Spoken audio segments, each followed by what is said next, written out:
from a couple of years on, things are real horrible here in New York, all over. You're dealing with a lot of people that are maniacs today. We're dealing with an individual who's very basic, who only knows two things, rip off or be ripped off. Many of those who make good by being bad are nowhere to be seen these days. I'd be afraid. Of course I'd be afraid. He's a sick guy. He'd kill any time. Yeah, but listen. There isn't anything on earth that I will hide from or back up from. People seem not to understand the close relationship between organized crime and street crime. And certainly in dealing with street crime in his area or any other kind of crime, the uniformed patrol. Presenzano, shot 4 times, his throat cut. Presenzano was allegedly connected.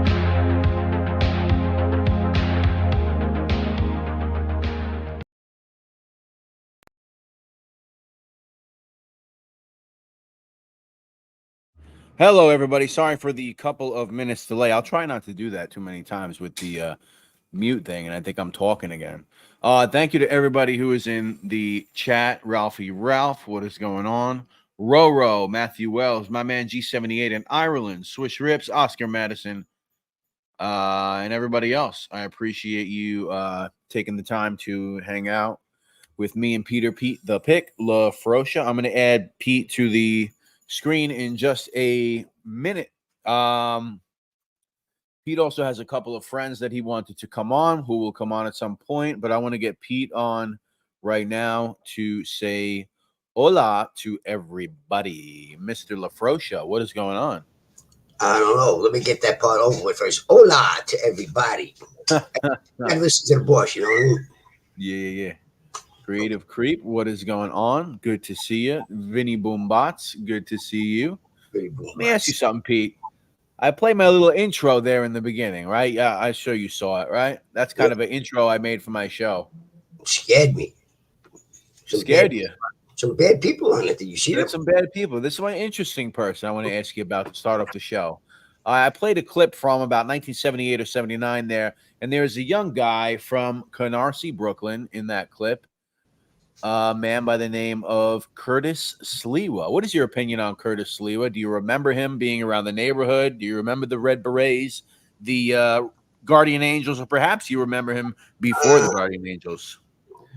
Yeah, I never really communicated, but I seen him walking through the neighborhood with the little red bikinis on their head, you know, trying to do the right thing for the neighbors.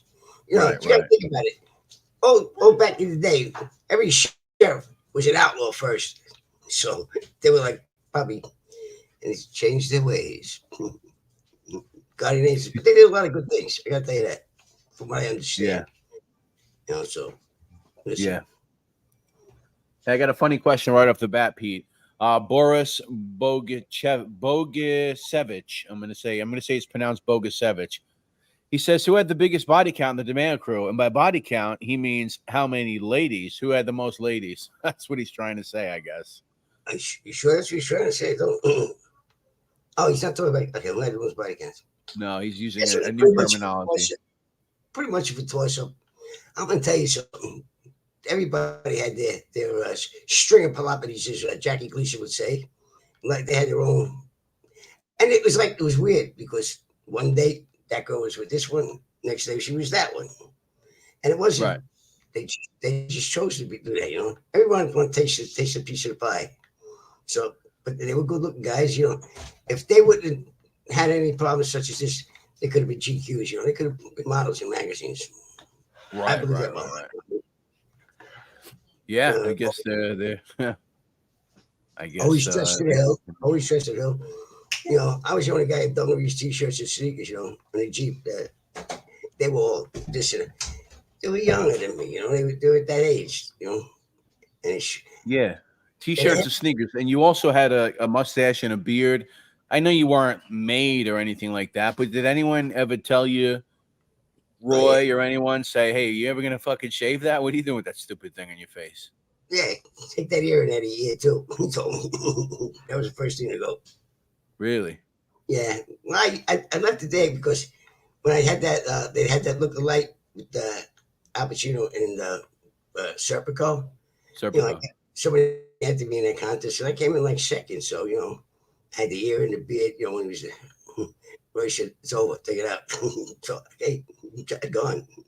Oh, so Roy said, "Take it out. No longer available to use." Right. You've done that thing with the Serpico with Alpha. That's fine. It's done. Over. Now you're over here. Take care of that. homie don't play that shit. That is funny, dude. Yeah. That's funny. No, I could see it. So I know you got a friend waiting. I know you have a friend that wants to come on and say a couple of things. I'm going to get to one more question off the bat from my friend Vinny Boombats. He says, Pete, did you or do you ever have any nightmares or lucid dreams regarding, I'll say, anything from your past or something that woke you up at night, possibly? Or is it that stuff ever happened to you? Out of my whole lifestyle with that, there's only one thing that ever bothered me, and because I never did. Listen, I already told everybody, and I hope you believe that and understand that I never did any of that. 3 reasons. You had to be in that category of the 3 reasons. 1, I don't think anybody was here to hurt me, and I should just let them do it. 2, if you threaten my family in any which way. And 3, if I call you my friend, then you're just as good as my family. And if I think you got a problem you don't know about it, I might resolve it before it even gets here. Okay. But that's the thing, which is how no money, right. No personal gain, no materialistic things. So do I have any bad dreams? Yes. One time somebody got hurt, and I could have prevented it. And because again, I want to go back to Harvey. It was him, that put the bad wire on this guy, and this guy was a good guy, stand-up guy. And I knew something was going to happen, and if I could change anything in my life, as far as with these guys, that would have been the thing I would change. Right. I don't know if you understand me, but No, I know. That's something we haven't spoke about. That's that story I would really like to go over it one day, Pete, because that story and that whole situation with Harvey, I read Murder Machine. I don't know, maybe I don't remember the last time. I don't know everything about the page in this book, and of course it's not. There's a lot of information missing from the book. We know that. Yes. I don't even know if that's something that's even discussed in that book. Much like a lot of things that I'm sure is not in there. There's a situation with Harvey in a hijacking, and yes, subsequently ended up in a homicide that is essentially, Actually, truck driver and one of the guys that participated in it. You want to understand, right. Harvey panicked, as he always did, afraid that he would go to jail, and this guy would never said a word, never. I knew him that good that, he never would have did it, never said a word. Right. Harvey wasn't taking any chances because Harvey whispered it to Roy's ear, and that's what happened, and I really felt bad. It was the only thing I could say my whole time with them guys that I regretted, that I didn't try to do anything,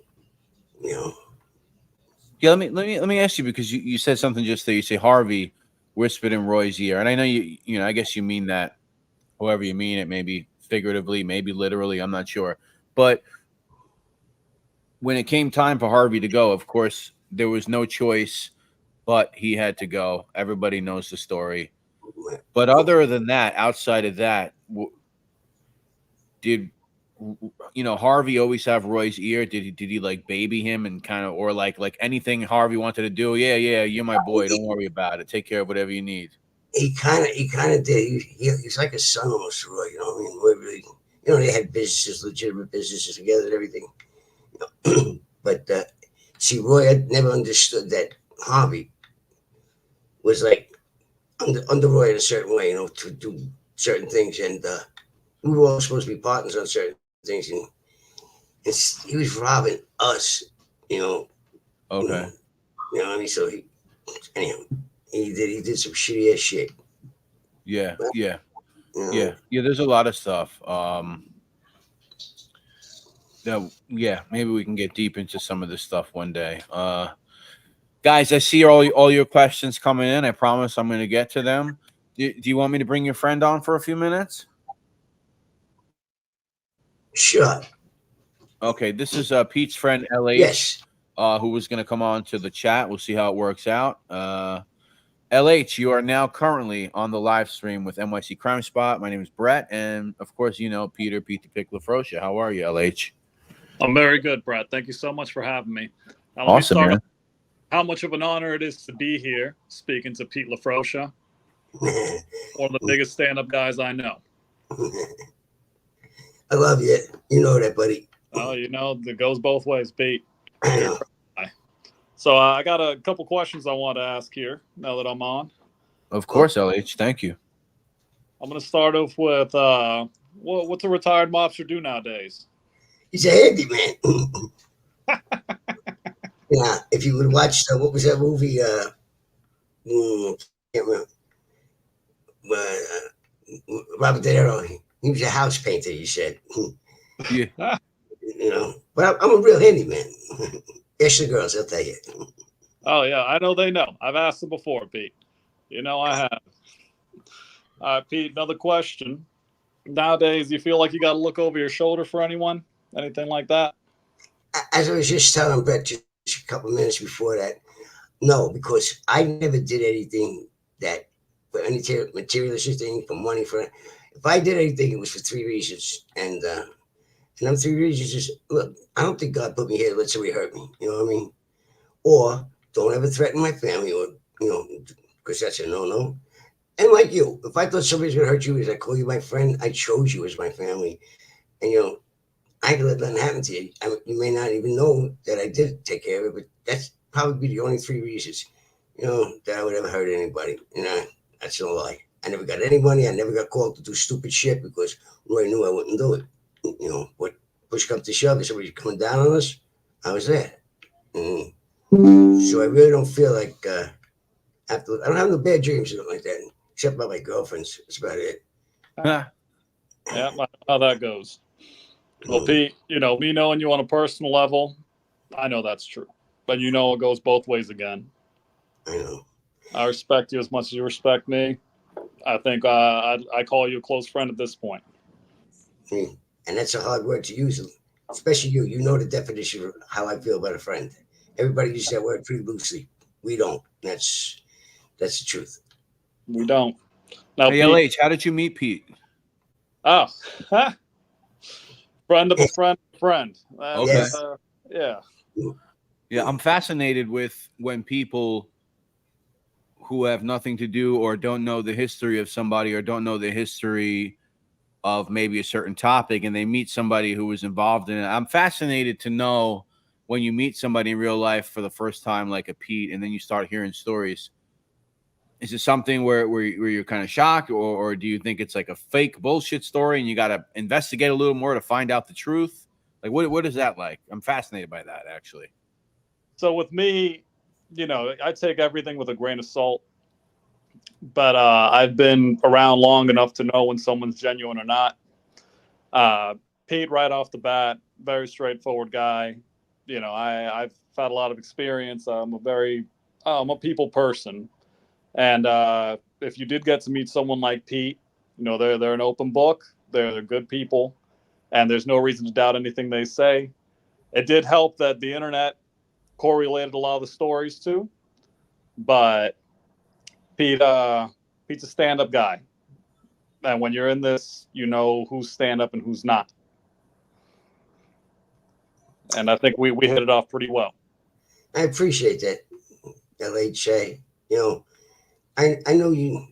I'm going to tell you something. When we first met, I knew that we would become friends. I just had that gut feeling. And my mother says, go with your gut feeling, Pete. You'll be much happier in life. Exactly. And I felt that I felt that aura about you. That's why I continued on talking to you, hanging out with you at times. No, definitely, Pete. Yeah, like I said, one of the few people I do consider probably one of the best people in my life right now. That's great to hear. Definitely. Awesome, LH. Oh yeah. Last question. I got one more question for you. I know other people have questions here too. When they do make the movie about you, Pete, which we're all waiting on, who do you want to play you? Well, this is what they said. I'll be honest with you. They're gonna find a young guy that they're gonna feel who's gonna look like me at my age, and then they actually asked me if I wanted to be me at this age. You know, that, but I said, I don't know about that, But shit, I know guys that got thrown out of New York, Brooklyn, because they did something wrong, went to Hollywood, became fucking famous actors. They used to hang out at my house with my father, anyhow, his friends. And now you see them in every mob movie there is. Yeah. Richie Ferrangi. Richie just passed away, Pete. Richie. Did he? Yeah. Oh, yeah. He made so many movies. He did something when he came out of jail. He went to jail for a year. He came out and they told him to get the fuck out of Brooklyn. So he ran fast and he went to Hollywood. It paid off. Yeah. Paid off real big. Yeah. I look forward to seeing that, Pete. I think if anyone should play you at your age, it's going to be you. No one else can beat that.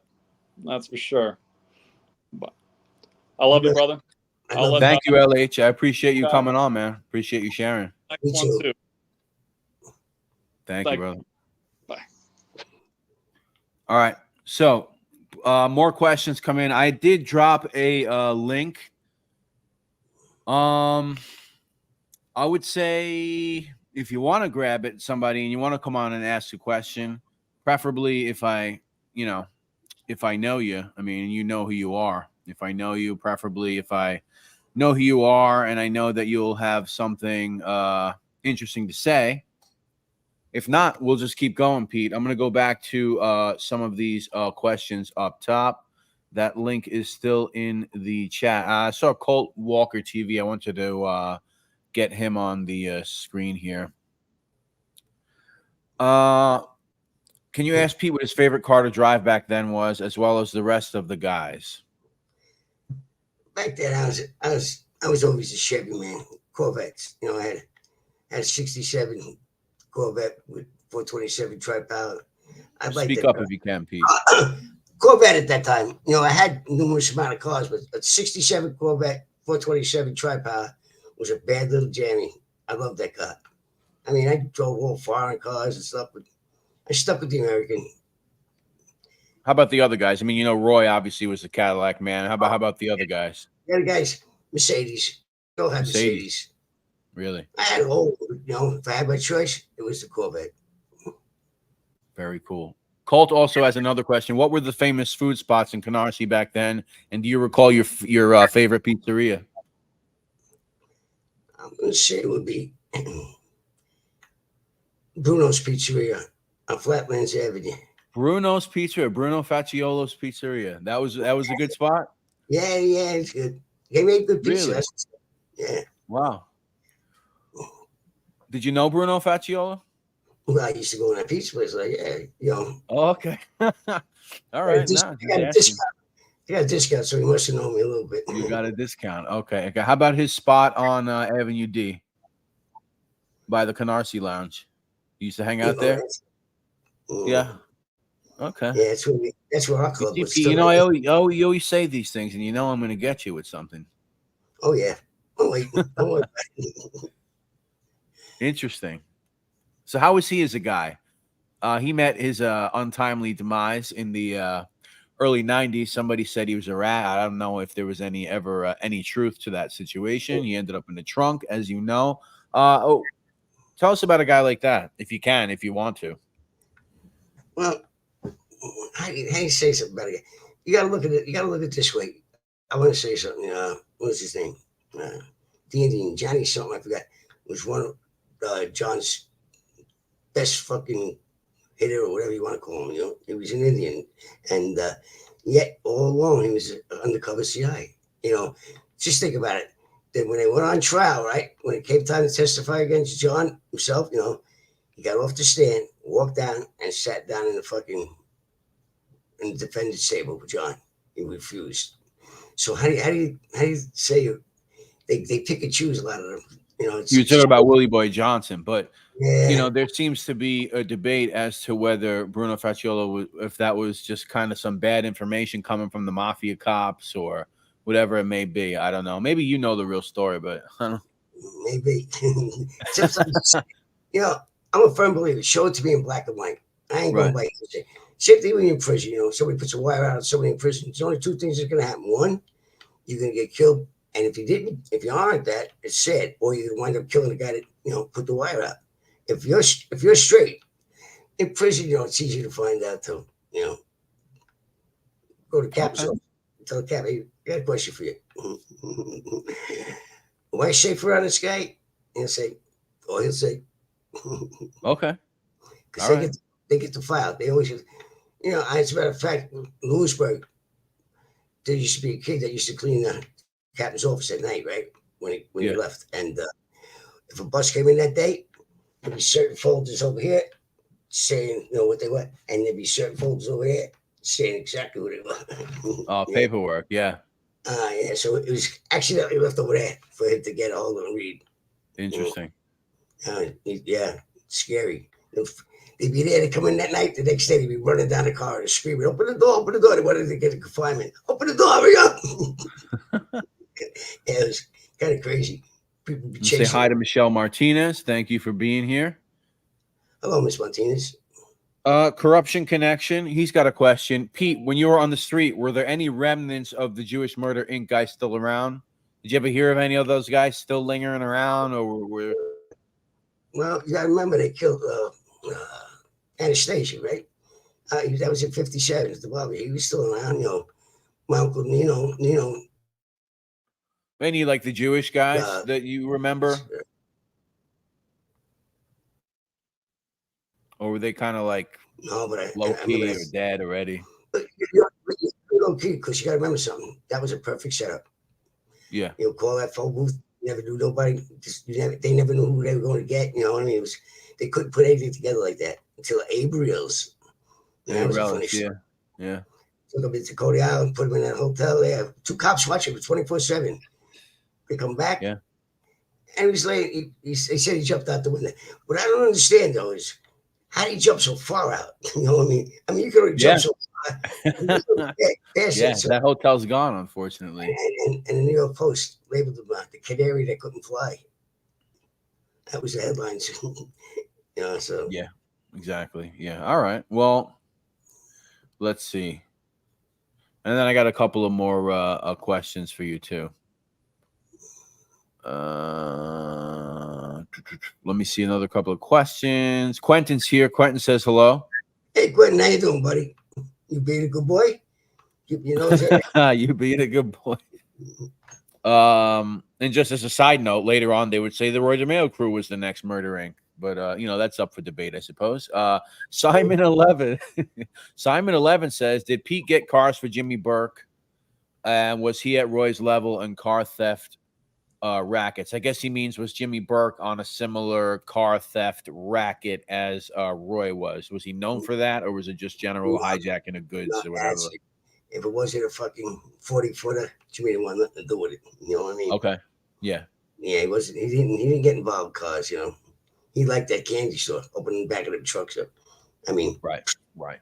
Kennedy the airport was his fucking piggy bank. Forget about it. Yeah.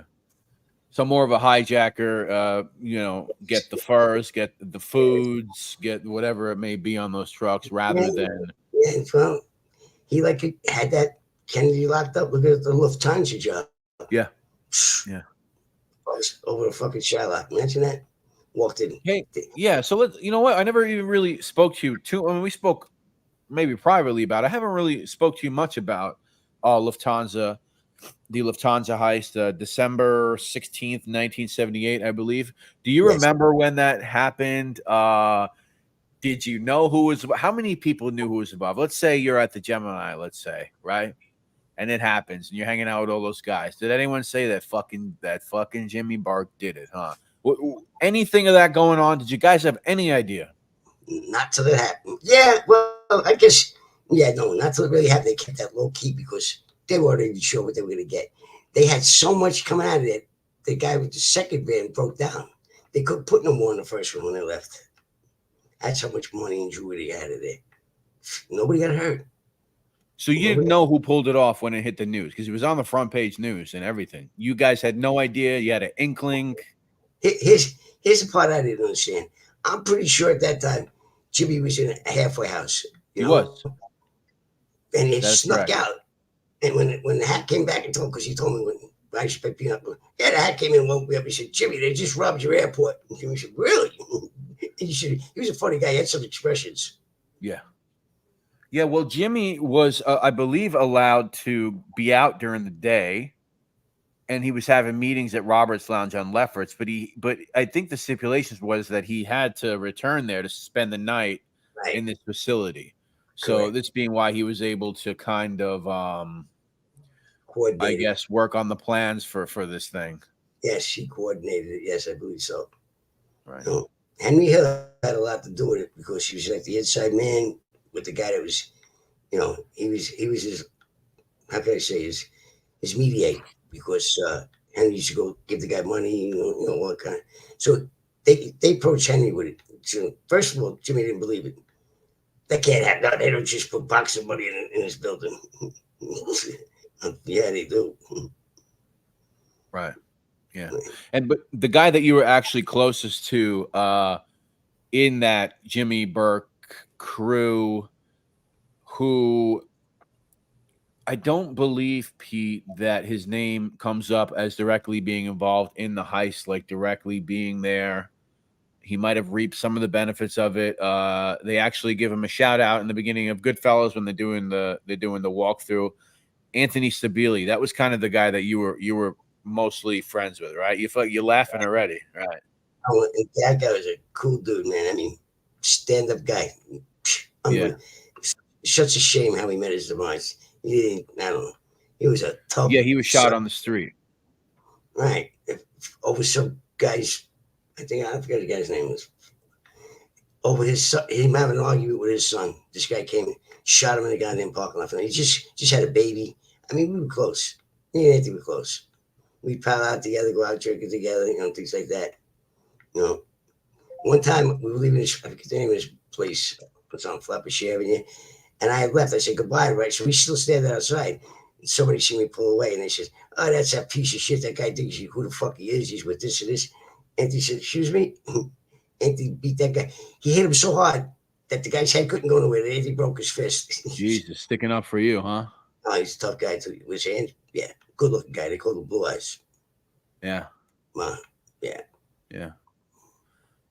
So this guy's name is My Channel. He says, "Hello. Did Roy ever joke to somebody like Joe Pesci does with Ray Liotta and Goodfellas? Like, funny how? Was he known to, I guess, pretend to be serious, but maybe joking around? Was he intimidating in that sense?" No, he was intimidated, but he didn't really joke around. Maybe, he was nothing jokey about Roy, you know what I mean? He was straight up shit. I mean, don't get me wrong. When we were together, like at the barbecues, whatever, he let loose a little bit, kid around, but he wasn't like you said, somebody would say Joe Pesci's. Nah, he kept all the thoughts to himself, I imagine, you know what I mean? He's quiet in that way, very quiet. I have a Cash App. This is for you, Pete. It's from Roro, one of my great subscribers, moderators, and a friend of mine. Roro G. She sent me a Cash App, which is a donation to you, and it says $25 for Pete.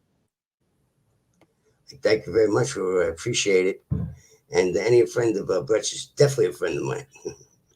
Yeah, if anybody listen, if you guys, you guys know me. I mean, maybe some of you don't, but you guys know me. I'm not someone that comes on here and does these live chats, or not that there's anything wrong with it. I'm not somebody that's always, trying to ask you guys for donations. You know how I roll, guys. I just try to make good content, and hopefully you guys will be nice and I'll get some ad revenue. But when I have Pete on, if you guys want to donate, of course it's appreciated. Like the last show, as I told you guys, anything you give me for the show, I will give to Pete. And I have Roro can drop the Cash App. That would be the easiest way for me to get money to Pete for a donation as quick as possible. The YouTube Super Chats, they take a month to receive. I wouldn't get anything for the 21st. So if anybody was to be so generous, Cash App. If you need PayPal, I can put a PayPal link in the chat. And that's just if anybody feels like it, all right? Just thought I'd say that. Hey, Roro, if you ever need a handyman, you know who to call, right? Thank you, Roro. I appreciate it. This is a good question, Pete. How much DeMeo crew installed Fear? Did you enjoy your status and power it came with? So, yeah, it's a good question. So, if you're rolling with those guys, Pete, those guys have a certain reputation, and I know from what I know you're not a big talker. You're a humble guy, but did you feel something inside you like I'm fucking rolling with these guys? Oh yeah. Let me give you, for instance. Speak up louder if you can, Pete. Okay. Let me give you, for instance, like if you met a girl, you wanted to impress her, right? You take it down to Central Park, you get the horse or the carriage thing. When you pull out of there, you go right to Studio 54. You call Steve up, right? And he coming up with the door. There'd be lines outside. And you come up with that horse and carriage and you say, he waves you right in. Kind of like, yeah. It had certain benefits, believe me. Yeah. And as far as fear, yeah. If you weren't scared of Roy and then all his minions under him, there's something wrong with you. Listen, all I can say is this: John Gotti was scared of him, and John Gotti was a tough guy. So if you weren't scared of Roy and the minions that were under him, there was probably something wrong with you. I would say, yeah, Interesting. Yeah. People talk, Interesting quote. Something might happen, right? And then by the time it gets somewhere, it's elaborate as well. They killed up 32 guys with a six-shot, gun. It's crazy. Right. You did feel. I mean, because they had no problem. Even when it came down to straight up fist fighting, right. Basically everybody would fight. Before they had to do anything else. So. Yeah. I want to clear something up that you just said too, because people get very upset about these things and they take these things very seriously. And who on YouTube praises this guy and praises this mob guy, whatever. So I just want to clear something up for everyone. You say John Gotti was scared. In my personal opinion, I always thought that it wasn't so much fear or scared. It was more so like, why do I need that fucking headache? It's probably going to turn into something that I don't want it to turn into. He's got all these killers around him. I don't fear no man, but at the same time, if somebody else can do that, I'd rather just not. Is that kind of what you mean by that? Yeah, here's a quote right out of John, from John himself. He says, listen, if you kill one of them or hurt one of them, you better kill them all. They will come. That was his exact words, you know what I mean? So he says, he turned that whole thing, and I'm surprised he got away with that when Paul wanted to take that job. He didn't want nothing to do with it, you know what I mean? Yeah. And like, I'm not saying John's not a tough guy. He's a tough son of a bitch. With his hands anyway. And I prefer you to clear that up because some people, they I mean, John's a tough guy. Don't get me wrong. He just didn't want that problem because right. Yeah, that's kind of how I look at it. Hey, we got our friend Vinny Boom Bots in the chat over here. I'm not going to say his name, but our friend Vinny Boom Bots, he sends $50. Well, thank you very much, Mr. Boombox. I really appreciate it. You know who you are, my friend. Thank you so much. And like I said, if anybody wants to help out, we got a $5 super chat. Mr. Cortez Crawford, who was here last week. What are your thoughts on Greg Scarpa? Also, Pete, would you consider Roy DeMeo as one of the? All right, yeah. So these are questions that I appreciate them, Crawford. I guess I could word them differently, or maybe when you guys ask questions like this, I don't know, word them differently. So Greg the Grim Reaper Scarpa, anything on that, Pete? And then as far as, let's just word it this way. Often we'll get to Greg Scarpa if you have anything to say. And then on Roy, Pete, often whether it's a detective that worked on the case or these other people on the internet, he cut up 200 bodies, 150 bodies, this many bodies. Do you believe any of that to be true? All right, so that's a two-part question for you. All right, listen. Greg Scarpa first. Greg Scarpa. Well, I really didn't know Greg as I know Roy. I could talk more about Roy than I can Greg. Greg is hand-me-down hearsay that I heard stories about this guy. You know what I mean? Right. He was like a cleaner, you know what I mean? Any job they gave him, he took care of. What I understand, Yeah. You didn't want him. You didn't want to be on his list because he will get to your number when the opportunity came for him. Now, as far as Roy goes, I'm gonna just say this: when we got indicted, they came in to the judge with the indictment, and they said to the judge, 200 murders. He said, "Are you crazy? We'll be here for fucking years." He says, "Come back tomorrow. Give me a different number." So came back next day, right? And he had 150. The judge says, "That's not what I want to see. Finally, they came in with 25, and this is what the judge told him straight off the bat. He says, listen, if I convict him of any one of them 25, I will sentence him as if it was 200. Right. Those are his exact words. Walter Mack, you know what I mean? Good old Walter. Yeah. I couldn't. It took 17 months for the trial.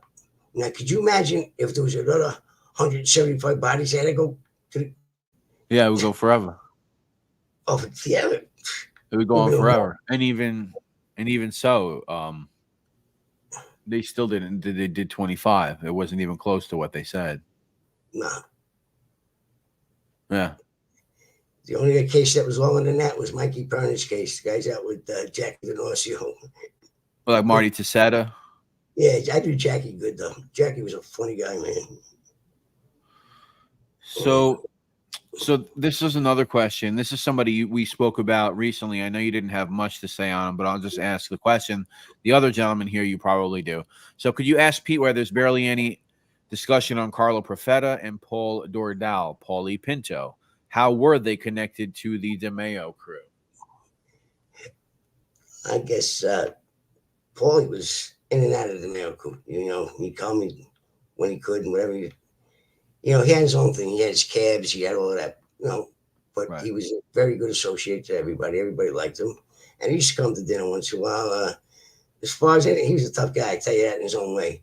I remember one day we were driving down the street, passing his park, and he tells me, stop the car. I said, boy, what the fuck is the matter with you? He said, stop the car. He jumps out of his face. There was this big, heavy kid playing handball, right? And Paulie runs through the park fence, the whole fence, runs right out the other side. And as he passed it with a straight razor, sliced his ass. Well, let me tell you something, Brett. I never seen nothing like that before. His whole ass just flopped apart. I said, oh. And he says, now when you're going to answer the phone, when I tell him, where's my money? I said, who think of you every time he shits out on that fucking ball? I know that, Paulie. Paulie Pinto, you were driving with Paulie Pinto in the car. Right. He said, pull over, and he hopped out into a schoolyard and sliced somebody's ass. Park, right. This guy owed him money. He kept avoiding him. So Paulie seen him. He said, stop the car. I didn't know what he said. We just and anyhow, he jumped out of that thing. I'm telling you, it took no more than a couple minutes. He ran through the whole fence, came back on the other side, jumped back in the car. He said, let's go. Wow. He says, let me see if you don't pay me now. I said, Paulie, man. But he was a big coke dealer. Is that correct? I mean, I think that's pretty much known. He got, he was heavy into the cocaine dealing. Yeah, he knew the right people. Yes, I'm not going to say factually, but he knew the right people. If that's the case. Right. Well, I'll just say that's what he was indicted for. Yeah. Being involved in a lot of cocaine trafficking. Yes. We'll speak from the legal aspect of things. That's what I say. All right. So, let's see. Oh, there was something else I wanted to ask you. Roy, you call him, and other people call him the Rooster. It's not something that's often said. Like, nobody online is saying Roy the Rooster DeMeo. But I guess that was a joke between you guys. It's not like Greg the Grim Reaper Scarpa is such a big name. But tell me about the Rooster. What is all that about? Why is Roy called the Rooster? Well, he was the Rooster, you know what I mean? He did the cock-a-doodle-doo, and he did all that shit, you know what I mean? He was the guy. He was our guy anyhow, as far as he was the Rooster. Roy the Rooster, man. Up at the crack of dawn? Is that what you're trying to say? Yeah, he was too, that sucker. Out in his little two-piece suit there. You know, if you didn't know this guy and you met him in a grocery store or something, you would never, ever imagine who he was or what he was or how strong and deadly he was. He was a sleeper. He was a real sleeper. You know, he just like some little stocky guy that, you know, I'm telling you, clean cut, all that, you know, them shark shit suits that never wrinkled. Really? Yeah, when he used to stand around the guys, you know, they look like GQ. They look at him. It's funny. They still, come on, let me take a shot. He said, I don't want none of that shit. Anyhow. Simon wants to know if you think Roy would ever have cooperated. Not in a million years. I just went through that discussion with somebody earlier. Not in a million years. You know, not in a million years. That's what happens when somebody gets somebody to do so much work, you know, and they know that they're doing work on the side, they panic, you know what I mean? Mr. Right. Cass panicked, you know what I mean? He thought never. I'm telling you, he was so proud of what he was. He never would have did that.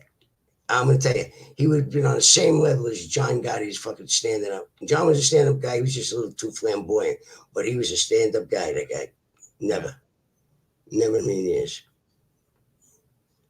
Okay.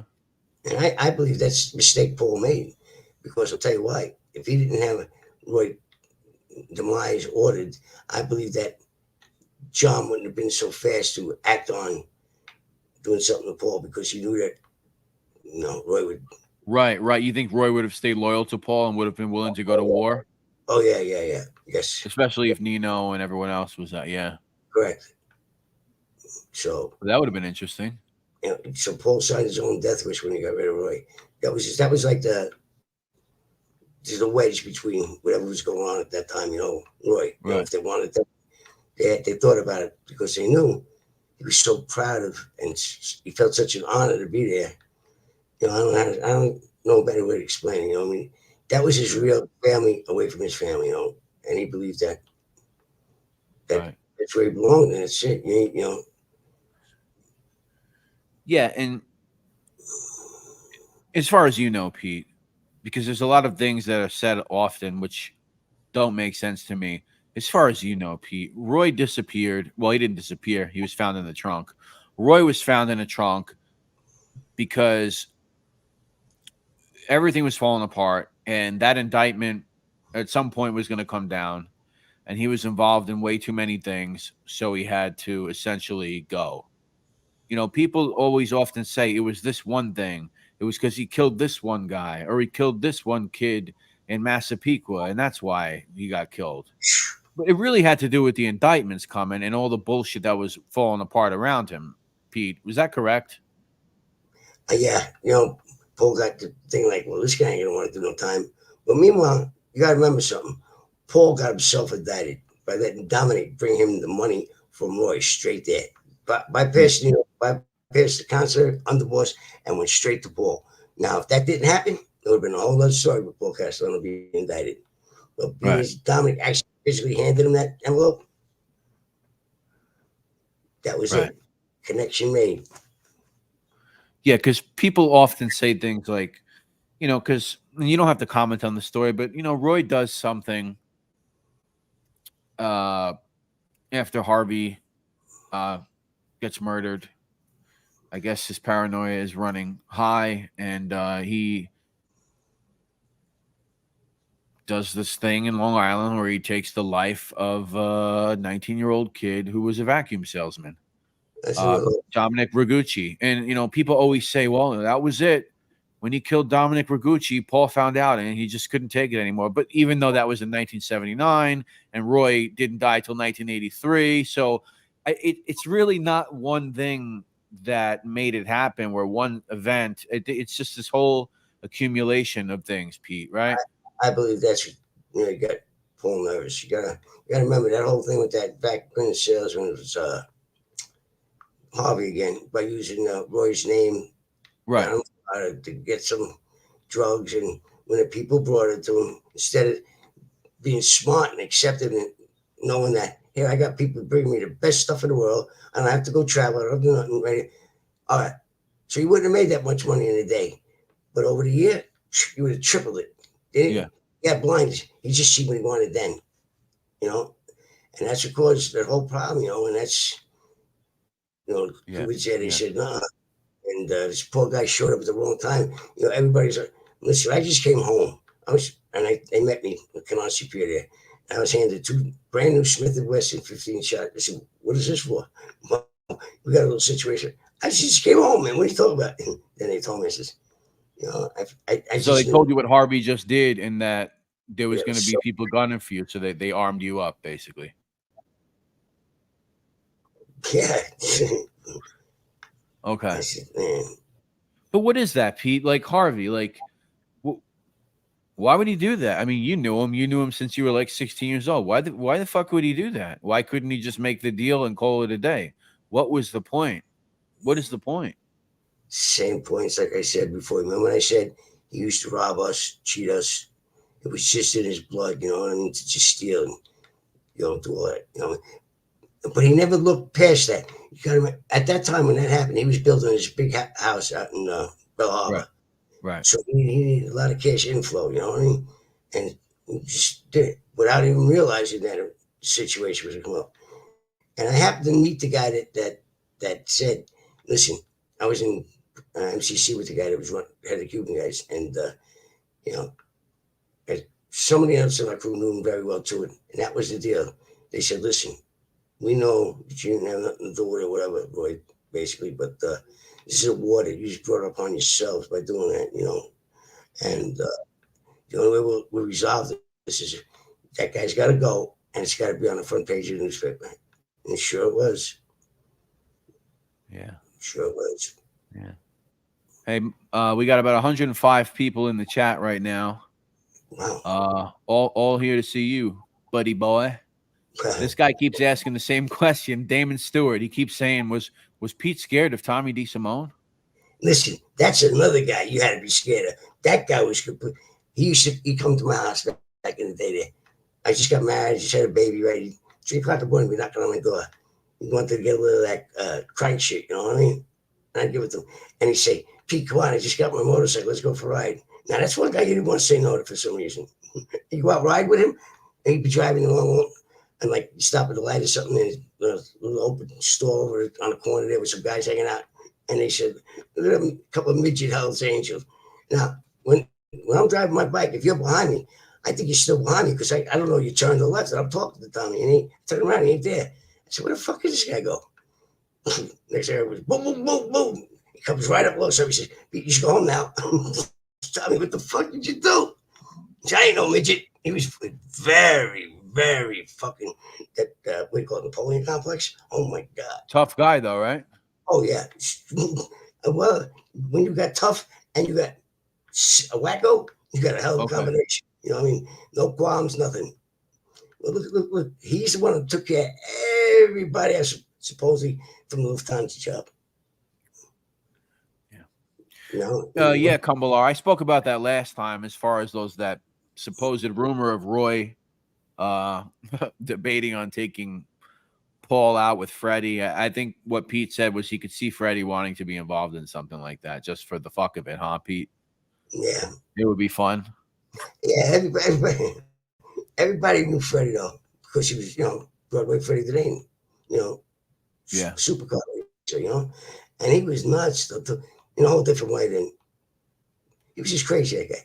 I mean, who takes your tracks around and drives it down the streets on Sunday morning? Anybody come out of side street, you ain't stopping 100, 200 miles an hour on that trip from his gas station to the thing was from Ralph Avenue always to Ramsey. Straight out, blown out. You hear that thing in the morning, people in the whole neighborhood heard it. But you know, just lighting up the neighborhood, making a bunch of noise in his cars. Yeah, we trying to be the center of attention, huh?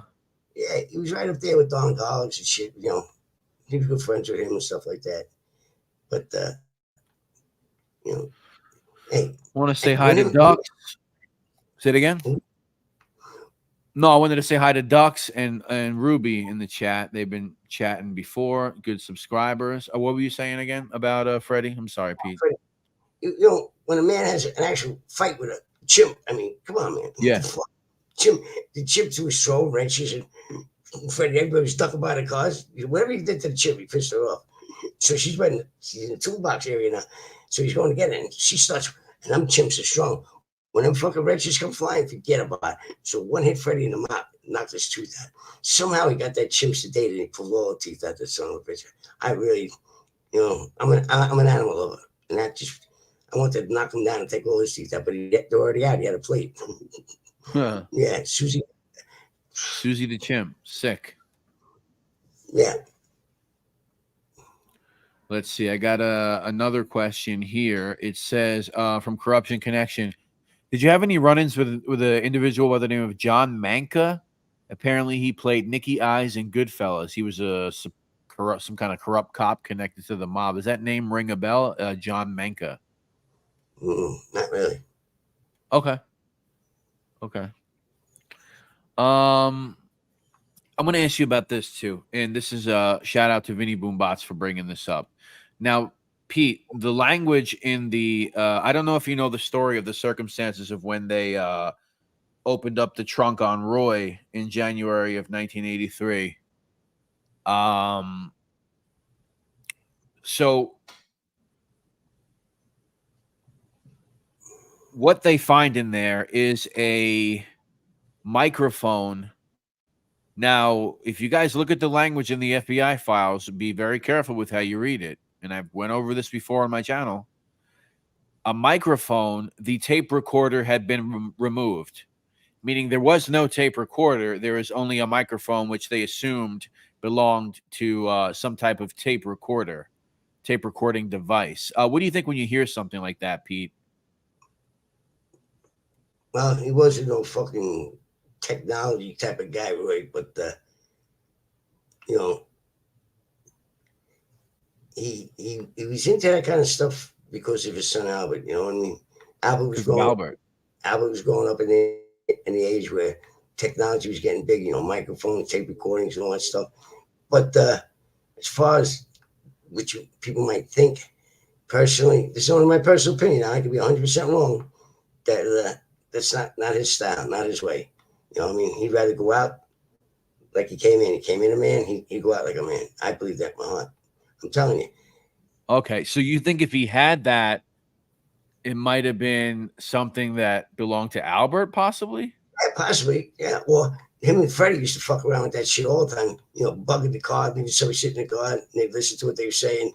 You know, Freddy, especially when he'd pick up a broad, they had these things. I had one in my car. It's about the size of a quarter. It's a transmitter, right? And so you could turn the radio on, port it anyway to a certain station, right? And whatever was being said, that station would pick up. Interesting, so, cool. Me and my friend used to go out like on dates and stuff, right? And pick up a couple girls, and we get out and go into the store for whatever reason. And meanwhile, we'd be listening. You know, like, you could screw that guy tonight. I don't know. It was funny shit. You know, you knew exactly what was going down that night. Interesting. And as a side note, Richie Denomi, I'm pretty sure owned some kind of radio shop. Isn't that right? In the Coney Island area or something like that? I'm not sure. I know he owned a garage. You know, no, like a shop, like he sold radios or some shit. He might have. Some audio equipment. Yeah. Well, we all used to go to Crazy Eddie, get the greatest discounts. Crazy Eddie, yeah. So somebody asked over here, I think I don't know if G78 might have asked it before, and I think somebody asked it just now. I think I lost your comment, but Pete, have you ever met any of the Westies? And I'm going to add something to it. What was the reputation that you heard about these crazy Irish guys on the west side of Manhattan? And have you ever met any of them? This is prime. Pete Lafroscia is stealing cars as part of the Empire Boulevard operation. This is Roy makes the alliance with the Westies when you're there. So let's hear it. Roy made the connection. And speak loud. Roy made the connection with Danny Grillo. Danny Grillo. He knew they were fucking maniacs or whatever. They were just, their problem was they were just killing people for no reason, stupid shit.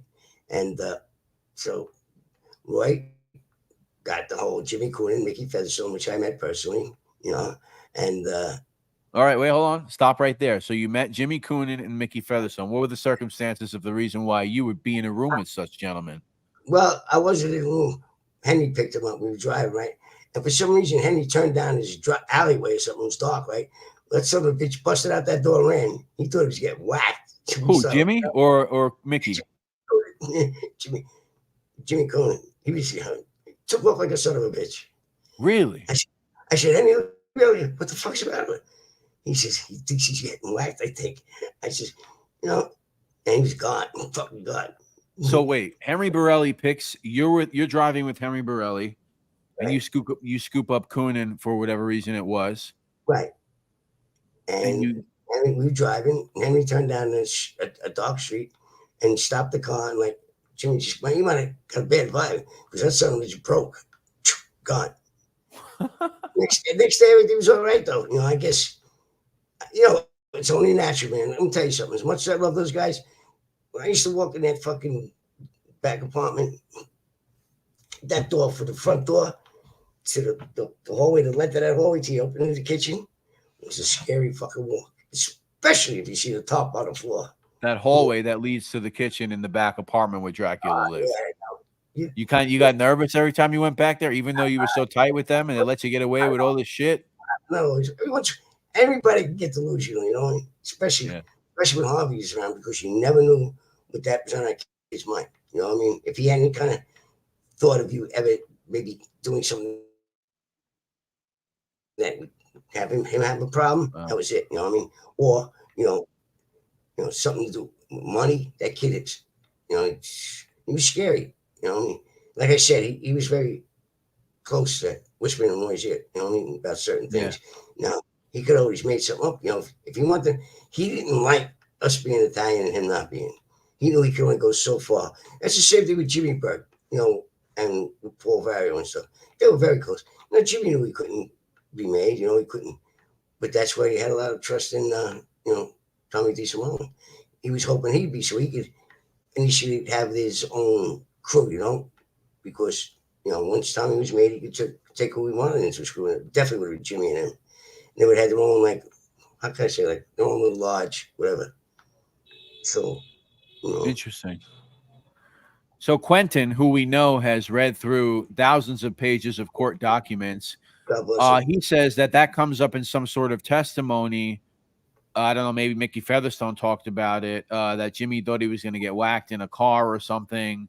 And then he would later confront Grillo about what the hell it was all about. So I guess he was talking about Pete Lafroscia and Henry Barelli driving him down a dark street. You know, and I'm thinking this guy's a tough sick son of a bitch. I mean, they did stupid shit. I mean, it was more bones and shit. It's 111 people. I don't know if you realize how many you blow people's minds when you talk about these things. You see, you know. I know they found bones under the fucking railroad tracks and trestles over there. They were sick, you know. Yeah. Wow. Wild stuff. Let's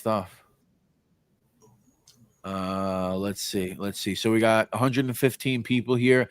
Thank you so much to those that sent the cash apps, Roro and Vinny Boombots. Very much appreciated. If anybody else would like to contribute to the channel, but mostly to Pete, just like last show, everything you guys gave, I gave to him. I know. You guys send the. Say it again, Pete. I have to add that up.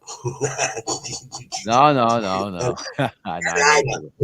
I trust him with my life, but I want to thank those people again for donating. Yeah. But I also want to thank all those who are just listening that maybe can't afford to donate or they just can't do it right now. I love you just as much as those that donate. Right. But I ain't coming to the house as handy, man. Of course. Yeah. And listen, most of the people here that are regulars, they know me. They know I don't come on here. I rarely ask for anything from anybody. So when I'm asking you guys this, it's really coming from my heart. If I could help Pete out anyway, if you guys could, you know, that's where it's coming from. And I appreciate all of this. Believe me, and I never expected it. I never thought that could happen. I'm just doing this because you know why I'm doing it. I told you. My initial thing is, if somebody's listening to this that's just about ready to join or get involved with it, it's a big mistake. It's not what it was. It's not what it was, you know. Just stop and think for a second. When you see an underboss ratting on things like that, how could you expect to go anywhere or be part of that? You know what I mean? That's like joining a suicide club. You know what I mean? Just right. You got to almost expect that. Like if you get, I understand back then, Pete, when you were growing up, and a lot of guys, I mean, I guess this thing was, I don't know, I guess somewhat romanticized by many, and there wasn't as many informants or whatever. But you gotta realize today, I mean, how many fucking informants. I mean, you gotta really understand that you are definitely gonna go to prison for something. It's probably gonna be something really stupid. Right. And I believe that. Back then, when you took that oath, I mean, that was a serious oath. Today, you know, I even heard rumors that people got made because financially, and that to me is crazy. Yeah, they pay for the button, right? Yeah, that's when you know everything went downhill. You know what I mean? If you could buy it, what the fuck? You know what I'm saying? You know, right. Listen, nobody wants to hurt nobody, But if that's what you got to do to get where you want to go in that lifestyle, it's like going from being a laborer to shop foreman to a fucking, a guy running the job. It's no different, and that's the things you got to do to get there. Fine. If you accept that and do that under them circumstances, somebody tell you to do something, you do it, and you get promoted, fine. If that's what you believe, you know what I mean? Right.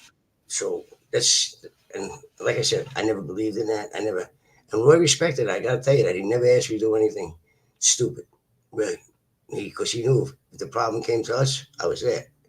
But as far as, like some of these wise guys' daughter got insulted at a fucking disco, this guy needs this or nah, don't play, you know what I mean? Or money. I mean, I could have made a lot of money. A lot of things were done for money, that I just didn't see. Maybe that's why I'm sitting here talking to you now, and a lot of them ain't. You know what I mean? It's just never, I make more money. I don't need to make money off of somebody's body. You know what I mean? I just don't see that. It's not me. I'm not saying I'm an angel, but shit, my horns ain't that big. What about this question right here? Paul D says, when Roy got made, which I believe is 1977, did he let you guys know? Did you hear about it? I mean, I know there's a rule that only a made guy could be introduced to another made guy, but being that you guys are his crew, I mean, I would assume that he would say, he would give you the elbow and let you know, hey, guess what? No, there was no elbows or nothing. He came home. He had a smile from ear to ear, and we knew it. His day came and he got what he wanted, and he shared it with all of us. Trust me, he didn't hide nothing. In other words, he moved up the ladder a notch, so we all moved up the ladder a notch behind him. You know what I mean? Right. But yeah, he couldn't hold that in if he wanted to. He was so happy, And who could he really share with us? Yeah. He was I mean, he can't go around the neighborhood telling the lady next door to his house, listen, guess what, man? Yeah. Guess what, Mrs. Johnson? I'm made. I'm made. Made what? Yeah. You know what I mean? What are you talking about? Yeah, I guess. Yeah. So another thing on that is, like, have you ever found it interesting, Pete, that when people talk about you guys, they don't say the Nino Gadget crew, they say the Roy DeMeo crew. But if you really had to put it on paper, I mean, I guess it is the Nino Gadget crew, but nobody, not to disrespect Nino, whatever, we know his legacy in the mob, but for some reason, it's the Roy DeMeo crew. Why is that, Pete? I'm going to tell you what. Nino wanted it like that. He didn't want that. That's how he wanted it. Nino was the most local. Smart guy. Oh, yeah. I mean, listen, man. He was into Attica doing a ride. He was friends with Charlie Luciani, all of those guys. Yeah, he was back when the thing was real, Oh, yeah. With snitches got stitches, shit like that. Yeah. Speak up a little louder, Pete, if you don't mind. Okay, I'll do my. I know you got a little. I know we got to get you some Ricola. Yeah, Ricola. Where she live? In the Swiss Alps. Oh, there you go. I'm down for that. Yeah.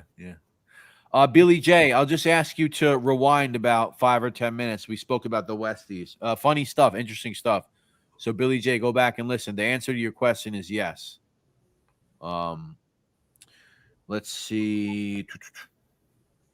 As I said, we have another one from Robert. I don't want to say your last name, Robert. I don't know who you are in the chat, but thank you so much for the $20 Cash App. That is very much appreciated, Robert. Thank you so much. As I said before, the money goes to Mr. Lafroscia. Cash App, PayPal is a lot easier because, and I promise, if you guys tell me that it's you and you have a question, I will certainly ask the question. The thing with YouTube guys is, they're like the mob. They're taking 30%. You guys donate 10, they're taking $3 right off the top, right? Wow. So yeah, YouTube is taking 30%. So Pete, if somebody gives me 1,000, they're taking 300 of that off the top, let's say. So 30% of your donations are going to go right to YouTube, Cash App, PayPal. That's going more to the creators, and then we have to deal with that after as far as the tax man goes. But just to let you guys know, of course, everything is much appreciated. We had a $9.99 up here. I apologize, from Pasta Patate. How did I miss that one? Thank you, sir. Pasta Patate. He said, Great stuff, guys. Listening from Long Island. You spent a lot of time on the island, Pete? Yeah, my family lived out there. A lot of my Cool. friends lived out there. Roy lived out there. I told you about John Sutter. That Long Island. Anyhow, yeah. No, I knew a lot of guys from Long Island.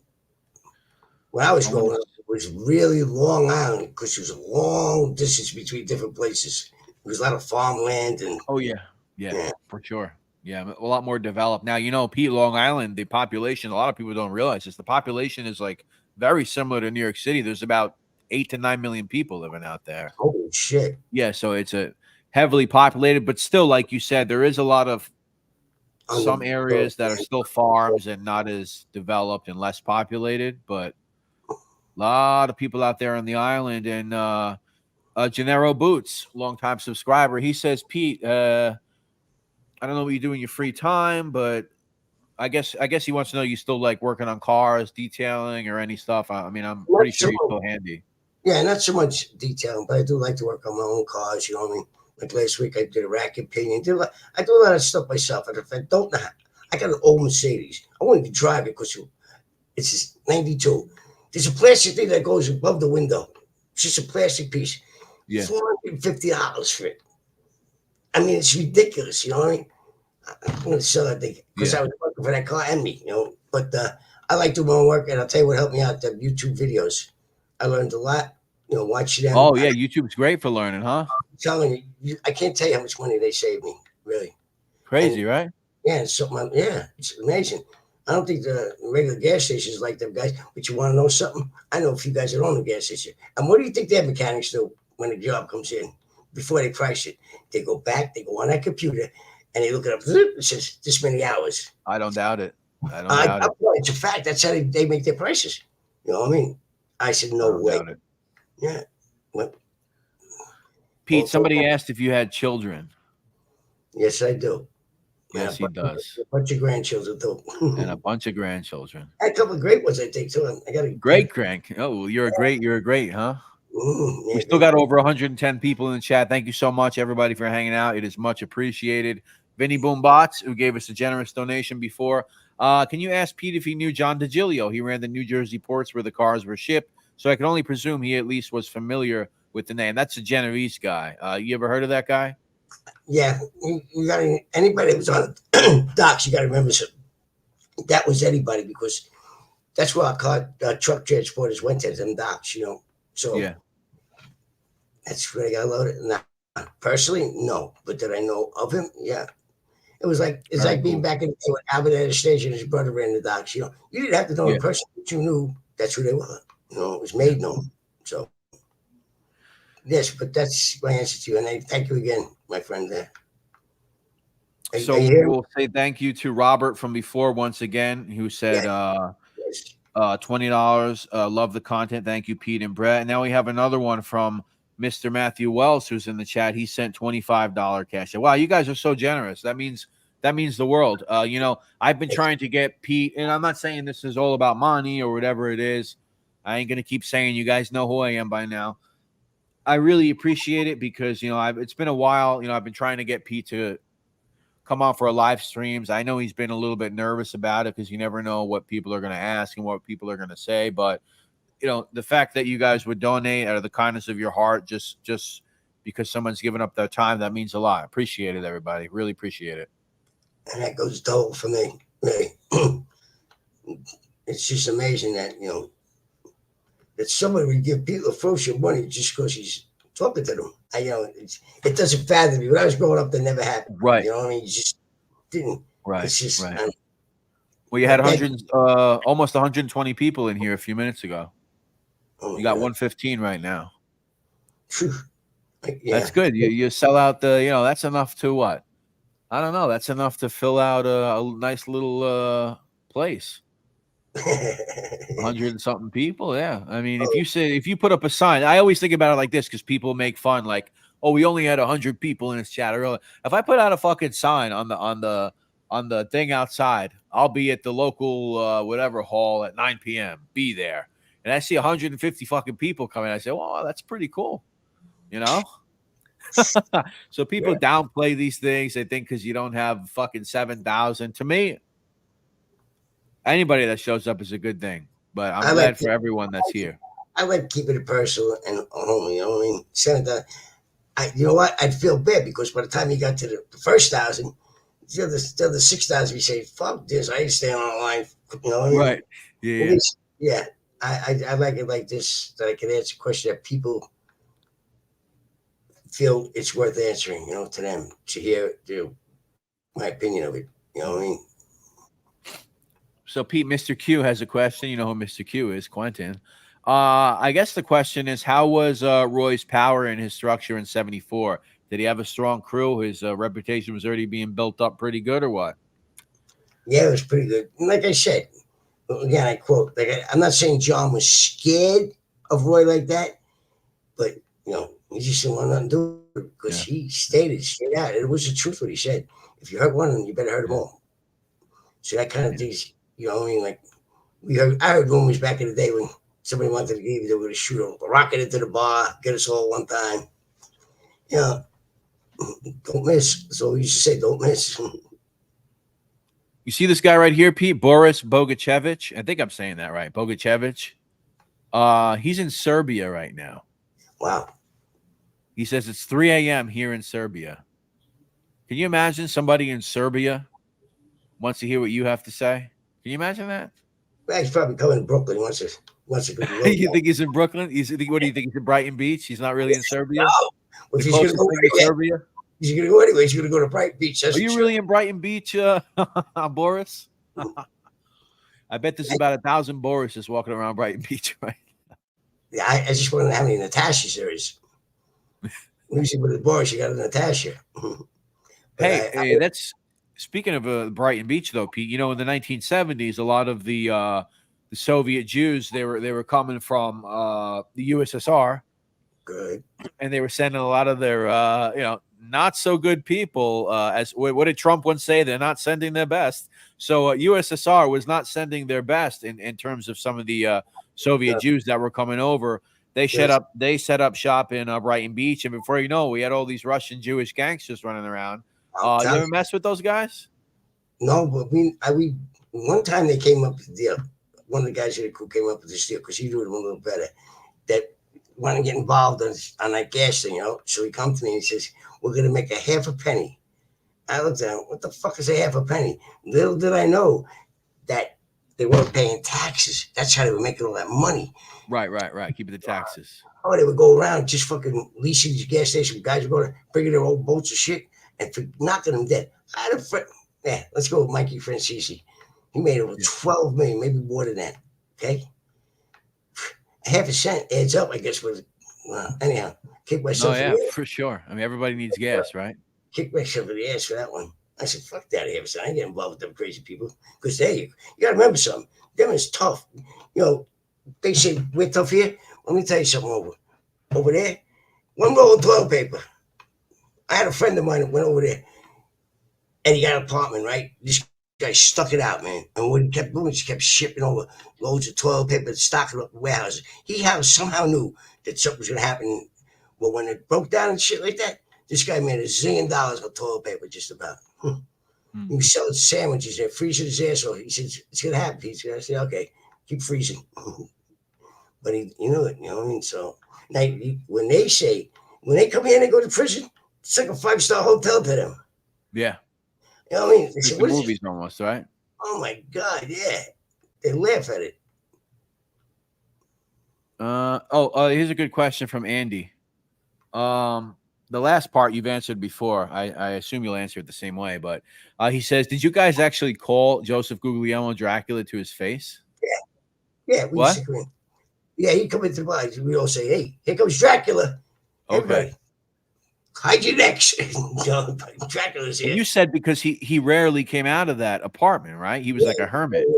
I'm telling you, one time he came to a club where we had our own private little club, right? And he left to go to the bathroom. So we walked around the corner because it was dark there. And he was going to pee inside this little alleyway. There was a fence in there. He didn't see it. And he was peeing, and this is what happened. A fucking dog came running out, jumped at the fence. Well, he fucking pissed all over. He came back. He got a knife. He went back there. I said, "What are you doing?" He said, I'm gonna go take care of something. I'll be right back. He was a sicko. Get the fuck out of here! Really? Yeah, I don't know how he got the dog to come back to the fence. I'm not saying he did, but that's the type of guy he was. So that's how sick he was. So he was taking a piss. A dog came at the fence and scared him, and he said, "I got to go back and chop this dog up." Yeah, dog, yeah. That's sick. No, yeah. That's sick. Hey, look, you got to think about him.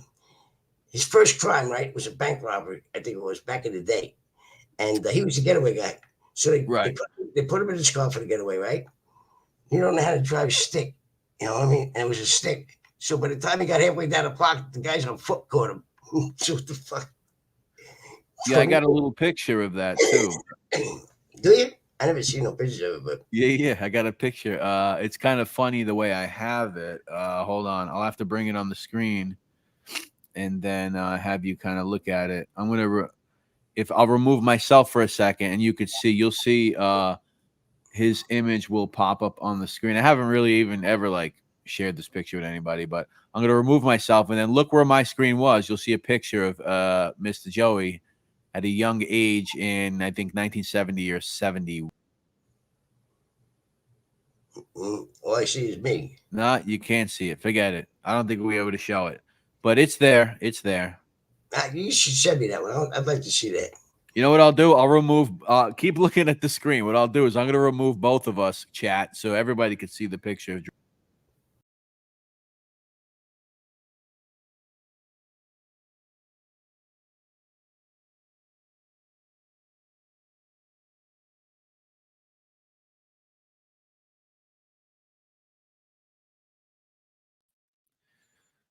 So you saw that, right? Yeah, I never seen that picture before. Cousin Joe. Yeah, I'm gonna text it to you. The real good picture.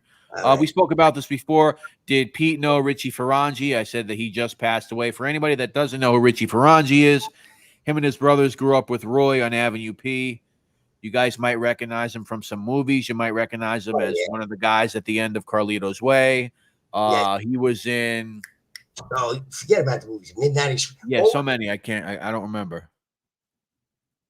Good guy. Character actor. You know what I mean? Character actor. Yeah, he used to come and he was hanging with my father. You know, that's how I got to know him. You know, not from the bar. He used to come to the house. You know, before he got in trouble. I asked him. I asked my father, "Where'd Richie go?" He had to leave. He went to Hollywood. I said, "To Hollywood? Look at that shit, huh?" Fell into shit.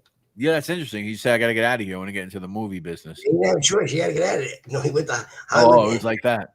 Yeah, it was like that. Yeah, he wasn't going to leave Brooklyn. They told him, "Listen, when you come out of jail, you better go." So he did something that I never even asked. You know, didn't at that age didn't care.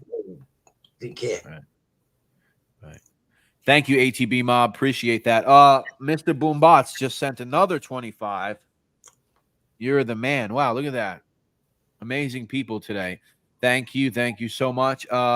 This is a good question. Now, this guy's name is a little silly. He calls himself Nutsack Zach. I don't know what that's all about, but he says, "Can you ask Pete why he never became a made guy?" Was that something that you ever pondered or ever even thought that you was in your path, Pete, or you were just kind of Mr. Freelance? Yeah, you know what? That whole shit about, listen, you got just as much grace as being associated with it depends how close you are with the made guy. You know what I mean? That you didn't have to be made. That was the made whole thing. Just put you in a better position above you. But who wanted to be above who you were with? You know what I mean? I want to be able. And with Roy, you walked alongside him. You didn't walk back of him, and he never made you go in front of him. If there's something that had to be done, he was there. He wasn't the type of guy who said, "Go over there and do that." No, you shouldn't. And you tell him, "Listen, look what happened with that deal with that on the Belt Parkway. They should have never ever cowboyed that deal, Roy and Nino, when them two brothers got hurt. Yeah. You're wait, hold on. You're talking about a situation that occurred with the Eppolitos on the Belt Parkway. Is that what you're speaking about? Yeah. I mean, okay. And what are you saying? What do you mean they should have never? What? Captain, don't do that. You got your crew. You got Roy to do that. Why do you want to do it yourself? You know what I mean?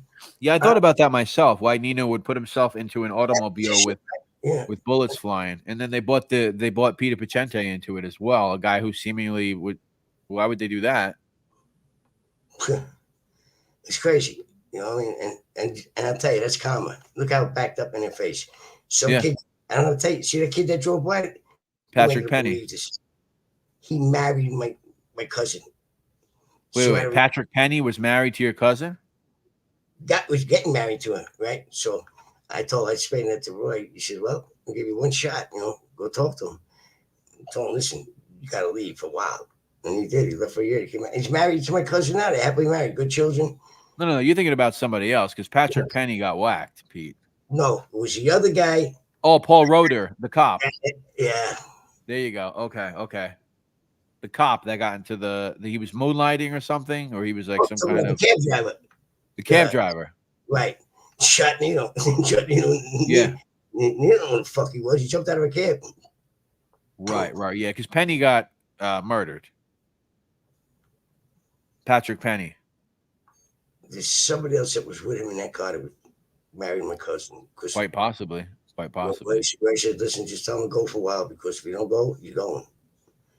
I said, oh, shit. I got to go tell my aunt. Shit, tell cousin Donna. She got to tell him to go for a while. Yeah. I got a couple of more questions, Pete, and then I want to get into one more thing with you. IH Farmer. Would Pete do it all over again, or would you stay away from Roy and the crew? Anything that you would do different? Would you take this all back, Pete? Yeah, I kind of think so. I wouldn't be here trying to tell other kids to get out of it. You know what I mean? Right. Think about that. My main goal here is to stop anybody from getting involved in that. Once you're in there, it's bad. It's worse. I got to tell you something. I shouldn't say that because it all depends who you're under. Because if he understands you and doesn't ask you to do stupid shit because you don't give a shit about being made, you got the same prestige as them guys. You made the same money as them guys. Why? You know what I mean? You got to do stupid shit sometimes. And, it could be to someone that you're very close to in love and you got no choice. Think about it, guys, girls, whatever you just want to do out there, it's not what it used to be. It's not this. It's just not, it sounds glamorous. Yeah, at one time it was. Just think about it. You go in any club, the Copa, they put you up front seat, you know what I mean? Yeah. I mean, it's great, but the other side of that coin ain't so great. Trust me. Yeah. And for those of you who have been listening to all the interviews I've done with you, many of you have. Many of you know that Pete spent, 22 years in prison. That's correct? Yeah. Yeah, that's correct. All right. Social Security said, how come you got so many zeros? I said, what? All zeros, I want to collect. He says, but you're only zeros. I says, well, I was in college. The guy looked at me, you must be a real smart guy.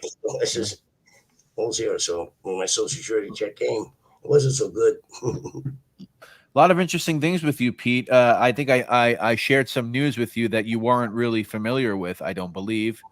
Is that if you guys ever look up, and this is something we talk about, if you guys ever look up like famous landmark marijuana cases in the United States, U.S. versus Lafroscia is always cited because U.S. versus Lafroscia, stemming from Pete smuggling marijuana, hash, or whatever it was on the Michelangelo cruise liner back in the early 70s, which gave him, I believe, a 3 or 4 year sentence, Pete. That's like the first federal case dealing with possession of marijuana in United States history is U.S. versus Pete Lafroscia. Figures. And that's cited in numerous cases. I kind of didn't believe it when I saw it. I was like, you got to be kidding me. No. Fucking Pete doing it again. That's what happened. That's what I went and did when I had that discussion with Roy and Danny Grohl about joining them. I told them about the two rats. These guys, which you saw, but why are these two guys still around? So I said, you know what? And I went there when I came back, and I got pinched. Roy waited for me to get out of prison, and he wanted to talk to me. He says, I know you're a stand-up guy, and we got off on the wrong foot. I said, well, I only believe what you guys make the rules.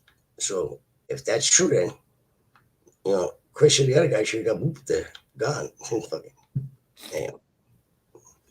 Yeah. So Boris has another question. This is something I might have asked you before, and then I'm going to get to one more thing. I know I kept you on here a long time. I really appreciate it, Pete. We got 117 people right now. When Roy got killed, some people want to know in the chat, when Roy was murdered, there had to be a time where you got the news, however you got it. What was the first thing that you thought about? First thing that hit your mind? I thought about it, I heard that, he had bullet holes in his hands and shit. So I thought about it real hard, and I said, you just didn't get close to that guy like that. Guy wouldn't, if he didn't know you or knew of you, you weren't getting close to him like that. So okay. I felt that it had to be somebody that knew him, that was close to him. That never makes you feel good. You know what I mean? That just because somebody told you to do something. Right. So you knew right off the bat that it was most likely somebody that you knew and had respect for, because that was the only people that could have gotten close to him. I believe so. That you kind of felt that, of course. I know we're not going to talk too deep about that, but I guess on a personal level, I guess the human emotion side of things, that was your friend. He kept you alive on the streets. He didn't whack you, as we know. I'm talking to you right now. So what about the human side, the emotional side of it? Let me put it to you this way. When Joe Coffey, the cop, jumped in front of my Jeep and he bounced off and he wanted to whack me, he actually said that it got to somebody that Roy knew, that when he see me again, he was going to do what he had to do and put a gun on me. Yeah. And his emotion, Roy said, listen, you got to go. I love you. Whatever you need, just tell me, but you got to go. Otherwise, you're going to have a bad situation. And I kept saying, I was young and stupid. I was scared of that fucker. You know what I mean? Big deal. I didn't fucking try to run him over. He jumped on the fucking Jeep. This is Joe Coffey who jumped in front of your car, right? Detective Joe Coffey. Yeah. You'll never tell that story. It's really weird. But anyhow, and then I found out, he said that I had put a contract on him. Now, we do not do that. We do not put contracts on fucking cars. Right. And he was married, supposedly, for what I understand. And I don't think to a wise guy's niece. So, where the fuck you come up with I put a fucking contract? Who the fuck am I to put a contract on you? I'm not going to put a contract. That's crazy. I ain't got no to be that I'm going to hire to kill you. If I'm going to do something like that, I'm going to do it. If I thought that you were going to hurt me or somebody I loved, I'm going to do it. I ain't going to go hire nobody to do it. Right. But even thinking about, but better, Pete. Even thinking about taking out a guy like a Coffey, a detective. I mean, you got to be out of your fucking mind. I mean, I know some people you knew were out of their minds, but you really got to be out of your mind. There were some cops that were out of their mind. But look what happened with Rosenberg way back in the day when he shot those two detectives walking in on the candy store. He was robbing when he was younger, and he killed those two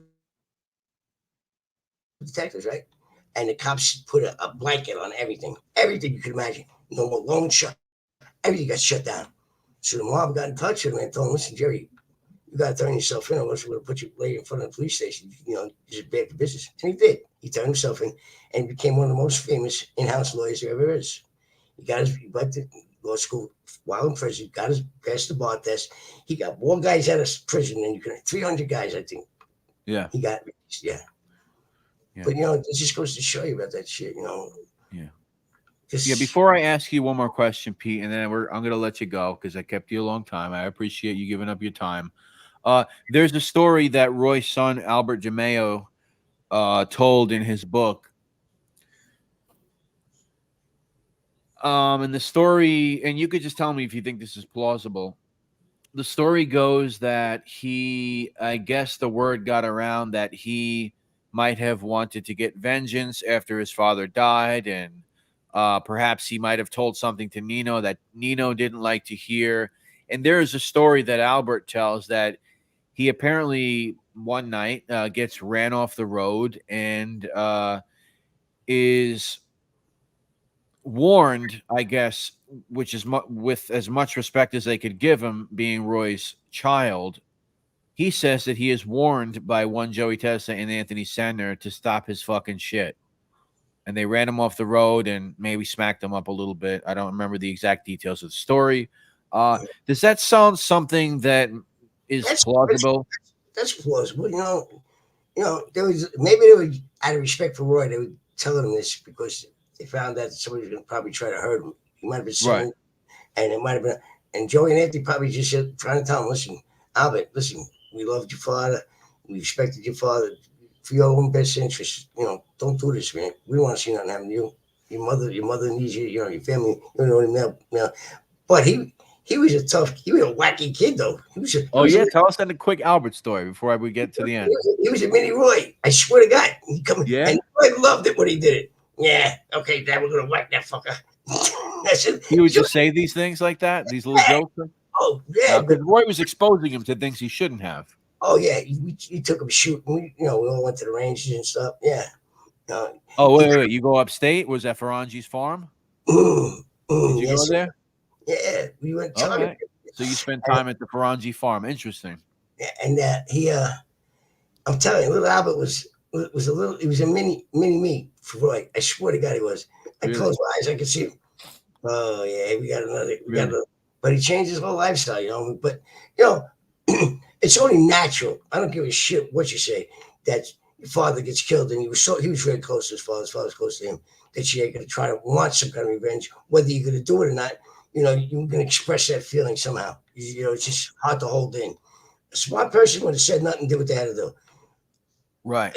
A young kid like him, young man like him, with all this glamour around about this bullshit that we call lifestyle, he probably just wanted people know, I'm Roy's son. I'm not going to put up with this shit. And for his own safety, I'm sure they came and told him that. Excuse me. Right. Probably try to talk about not getting himself hurt. Right. Not that they would threaten him not to do that. And next, because of respect for Roy, they probably, wanted to make sure that the kid didn't do something where something had to be done. Right. So, couldn't save the father, maybe could save the son. So one last thing, Pete, before we go, and I'm going to say, if you want to pass, just say pass, and we won't talk about it. Okay. But you alluded to somebody at the end of the last live stream we did. And I told you, there's this whole list out there that was leaked a while ago as far as like 75 homicides that they believe the Roy DeMeo crew were responsible for, along with the circumstances as why some of these things may have happened.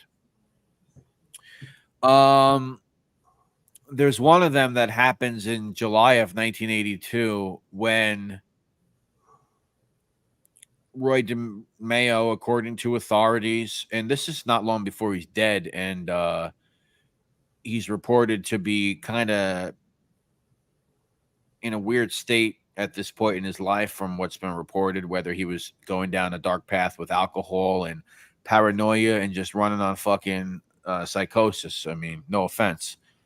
So we're talking about July of 1982, and it is the murder of one 64-year-old Anthony Romano and one 36-year-old John Romano. And the reason, and I know you were in Florida at this point, you weren't even in New York, but the reason why they say Roy committed this homicide was because those two were suspected of robbing some individual that might be on the screen with me right now. Now, I know you wouldn't possibly have anything to do with that because, as a matter of fact, you were in Florida. You weren't even around. But law enforcement seems to think that Roy did that for you. Is there any truth or evidence to suggest that these Romanos ever did anything wrong to Peter Lafroscia? I got to look at it this way. Talk louder, please, though. I gotta look at it this way. You don't shit where you eat. You lived in that neighborhood. You don't do stupid shit in that neighborhood. And apparently, they did stupid shit in that neighborhood, and they got picked up in a poopy scooper thing. You know what I mean? As a matter of fact, if I recollect something about that, one of them guys' uncle was a captain in New York. You know what I mean? And when he found out that the connection between that guy that you thought might have been me, that isn't me, he was in Florida, found out who he was with, he shit, and he ran to his uncle. And his uncle had they called a sit down. Okay, and the sit down came over, and supposedly this guy gave back all the stuff he had that he had taken. You know what I mean? And now the other gentleman, from what I understand, would walk around Canarsie bragging about whose ring he was wearing, where he got it. You know. Oh. And like that guy that was supposedly that thought it was me, couldn't. He felt bad because he couldn't do shit, you know. And this is where he lives, you know. This is his neighbor, you know. Right. And then I heard one day, him and Roy were walking together, right? And Roy said, "It's groundhog season." I heard the guy say, "What the fuck is groundhog season?" He said, "You hunt groundhog all year long, you know." The guy was looking at him, for what I understand now, and he said, "You know what?" And the guy says, "Really?" He says, and that was it. You know, all handcuffs came off. You know what I mean? Interesting. That's hearsay now. Remember that. So, of course, everything that I'm saying is hearsay because, as I said, that is what the detectives believe. No one has ever been prosecuted for those homicides. You were not even in the state of New York when these things happen. I'm just asking you because why would they say such a thing? I'm just trying to put it out there and just trying to get a conversation going, I suppose. Well, some people thought like if they said they robbed this guy, supposedly with these people that make them feel bigger and tougher than the people that they felt they would probably get more respect. Now everybody had to fear them because you know, if they're willing to risk their lives doing something like that to somebody that's already involved, that's a pretty serious thing there, you know. Yeah. You ain't robbing no Joe Blow now. Now you're robbing somebody that's well connected to some people, I imagine, and you know, you got balls. I mean, you let everybody know. Maybe they're trying to impress somebody so where they can move up. You know what I mean? Right. We don't fuck nobody. We're gonna do what we gotta do, and that's it. Yeah. So these guys seemingly robbed somebody who was connected to somebody serious, and not only did they do that, but they flaunted around town about it. You know, like I said, the story about that too, from what I understand, this person that they supposedly had robbed, what I heard later on was that while they were robbing him, you know, this person was supposedly there with his girlfriend, and they had a friend with a girlfriend, and you know, once they I guess gagged and bound the people they were robbing, one of them guys went over to the girl and started taking it. He was that type of guy, from what I understand, you know. Take the jewelry off of her and, you know, rub up against her and shit, you know, in front of people, you know. And that, to me, the fuck, man, that's in your own neighborhood. Not good. Not a good thing. Not a Mikey Muscles. Not a good thing. Mikey Muscles, yeah. Same. It all goes back to Mikey Muscles at some point. Well, I guess, you know, birds of a feather flock together, you know. Right. No. He's a good example of the ultimate sickness, I suppose. Yes. Without a doubt, yes. Unbelievable. I mean, this is a crazy question. This is the second time this person has asked me this question. I don't know if they mean it to be serious. I assume possibly because they went to lengths to write this question twice. They're saying that they knew some women that would tell her that Roy had some weird sex fetish with farts and all types of weird things. I don't know if this person's messing around, but whatever. I just did that to amuse you, who the person asking that question. They might have Roy mixed up with Dracula. Right. When Dracula got him in his fucking cave back there, nobody knew what was going on. I mean, okay. So it's possible there was some freaky shit going on. Yeah, Dracula was a freak. Yeah. You got to remember something. Okay. When you don't come out of that cave for days and weeks and months, you know, when you get a little spider in there. Yeah. Nope. And he was Pete, whatever happened to that? You said you used to wear that hat. Was that really Vinny the Chin's hat? What happened to it? What, did you sell it on fucking Craigslist? No, it's a very dear friend of mine. You know, they wanted to sell, they wanted to put it for auction, but you know, he does things for people that he can help, and you know what I'm talking about, don't you? Oh yeah. Okay. And you know, pretty cool. Listen, I've had it so long; it's only sitting in my closet, and he's a younger man, and he felt it was fucking something worth having. It was a hat. I just got it on a fluke, you know. How did you get that hat? You know what I mean? Because he had from a friend a friend that used to take all the chin's hats and stuff to be cleaned and re-sewed because he kept his stuff nice, the chin, you know what I mean? You can tell by his bathrobe. It was like mint condition for all years he's been walking around and them slippers never wore. He must have had 1,000 pair of slippers and at least 50 of those bathrobes. Be walking around with that $2,000 suit underneath. It was funny, man. But yeah, he kept, and he picked him up, right? And somehow he just disregarded that one or whatever. And I went to him. And my friend said, I got something you might really want. And I watched, back then I watched old movies, and I found out who Chin was. He's a guy that shot Costello and all this shit. And how he moved up.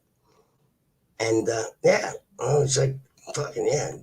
So your friend had like a cleaner's business in the area? And yeah, like that, yeah. And that's funny. That's pretty funny. Wow. Marabilla, and listen, you never know what's going to be worth something. Look at that little journalist when Yoko and John Lennon were in New York at the Dakota, right?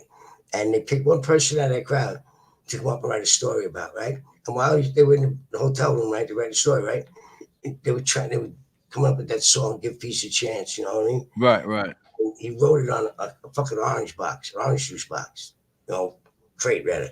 And they gave it to her. I forgot how many years later, but she sold it for $75,000. Yeah. I mean, today it would be even more. I mean, things have appreciated so much. I mean, I'm just saying, it's crazy shit, man. It's crazy. Yeah, you never know. The guy sold that slice of pizza at the Virgin Mary for $100,000. Give me a break, man. Shit. Yeah. me and you have that kind of luck. That's crazy. Yeah. Speaking of selling shit, a lot of people have been asking. I got like 3 different people reaching out to me. Pete, I spoke to you about this on the phone. Some people want to get like a signed copy of Murder Machine from you or like something signed from you. You're still interested in doing something like that, possibly, Pete? I'd be more honored to, okay, to do something like that. But I'm going to tell you honestly, I have a hard time with these phones. Give me a beeper. So that would have to be a beeper. Yeah. That would have to be yours, but I'm going to tell you something. We had this guy back in the day with beepers.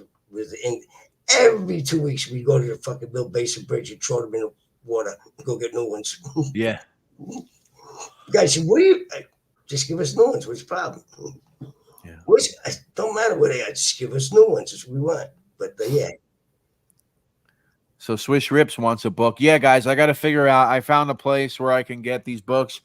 Just so you know, guys, they're going to be mass market, what they call mass market paperbacks. I don't know if anybody is aware. I don't know if you're aware, Pete, but the first edition hardcover of Murder Machine is highly collectible on the secondary market. I mean, at this point, I would say an average price for that book is probably somewhere between $50 to $60.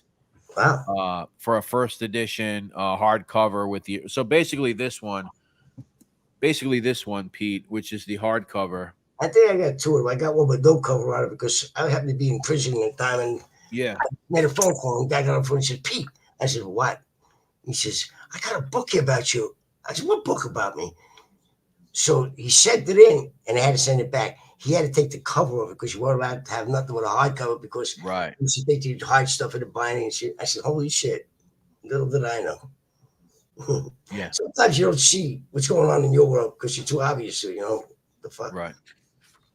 Yeah, so we got to work on getting those. I mean, like I said, guys, it's not going to be the hardcover first edition fancies. Those cost a lot of money, and you can only get them on the secondary market.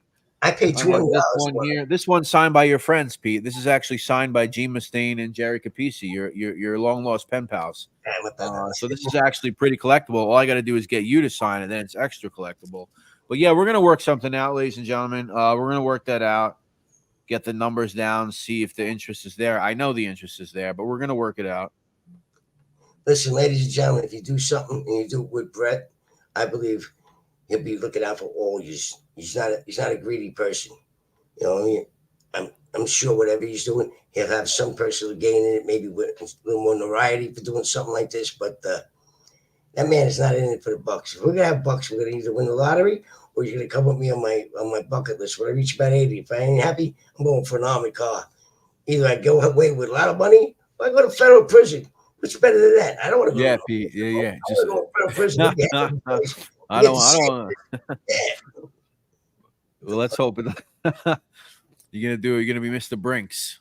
You got a newspaper headline. Old man robs fucking down the car. 2 old men, because I don't think Holy shit! Holy shit! Yeah, I'll we're be gonna there be- at the court case. I'll be there to watch. We're going to be in the 80s. If they catch us, fine. We go to federal prison. What's a better nursing home for a guy like me than federal prison? You hang out with, I guess so. I guess you so. clean up Yeah. the guys all day. The young guys, try to do all they can for you. What the fuck? And you still get your visits from your family. What Yeah. the fuck? Yeah, you know what I mean? I can't tell you, man. Pete, sometimes I think like, being just like a regular guy, sometimes I get like, I think about like, I had a dream recently. I have these whacked out nightmares. Like the one I had recently was like the cops for some reason set me up for this big drug deal. And I was going to go to prison for like a bunch of years. And I woke up with like this wild, like fucking suffocating feeling that I was going to be locked up. And I know you who spent 22 years locked up. I can't even imagine it. I mean, I don't know how you did it, Pete. I just really don't. Well, listen, it wasn't like I got drafted. You know what I mean? I was asked, I did. And I feel the same way if you go into the service. It's a brotherhood. You know what I mean? Right. Like the judge asked me, why did I help myself when I had the opportunity? And I said to him, listen, Your Honor, truth of the matter is, let's put it this way. I'm with your son, and we're in the service, right? And we're in Vietnam, and I get captured, right?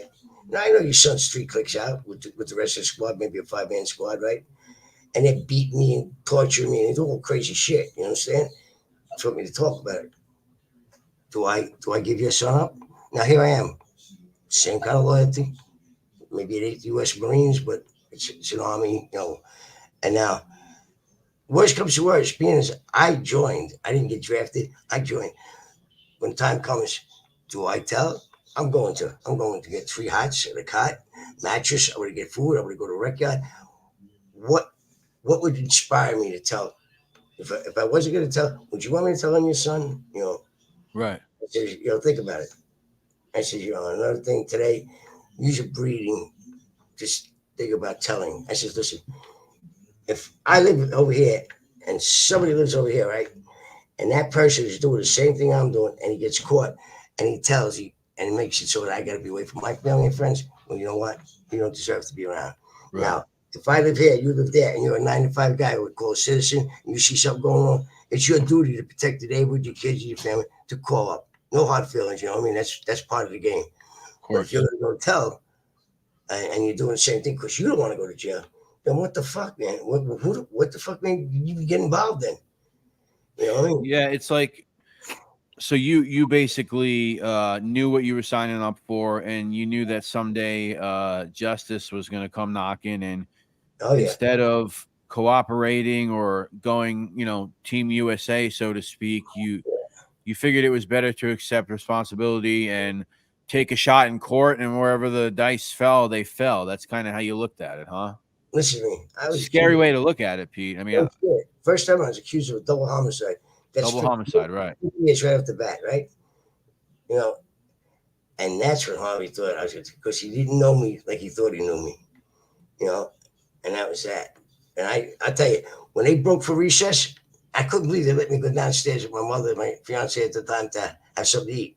I took one bite of the food. I looked at my mother. I looked at the girl. I got up. I kissed my mother. I kissed my girl. I started walking away. And my mother said, "Where you going?"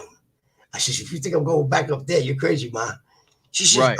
"You're not going to get convicted." I said, "Ma, this ain't bingo. You know what I mean?" Yeah.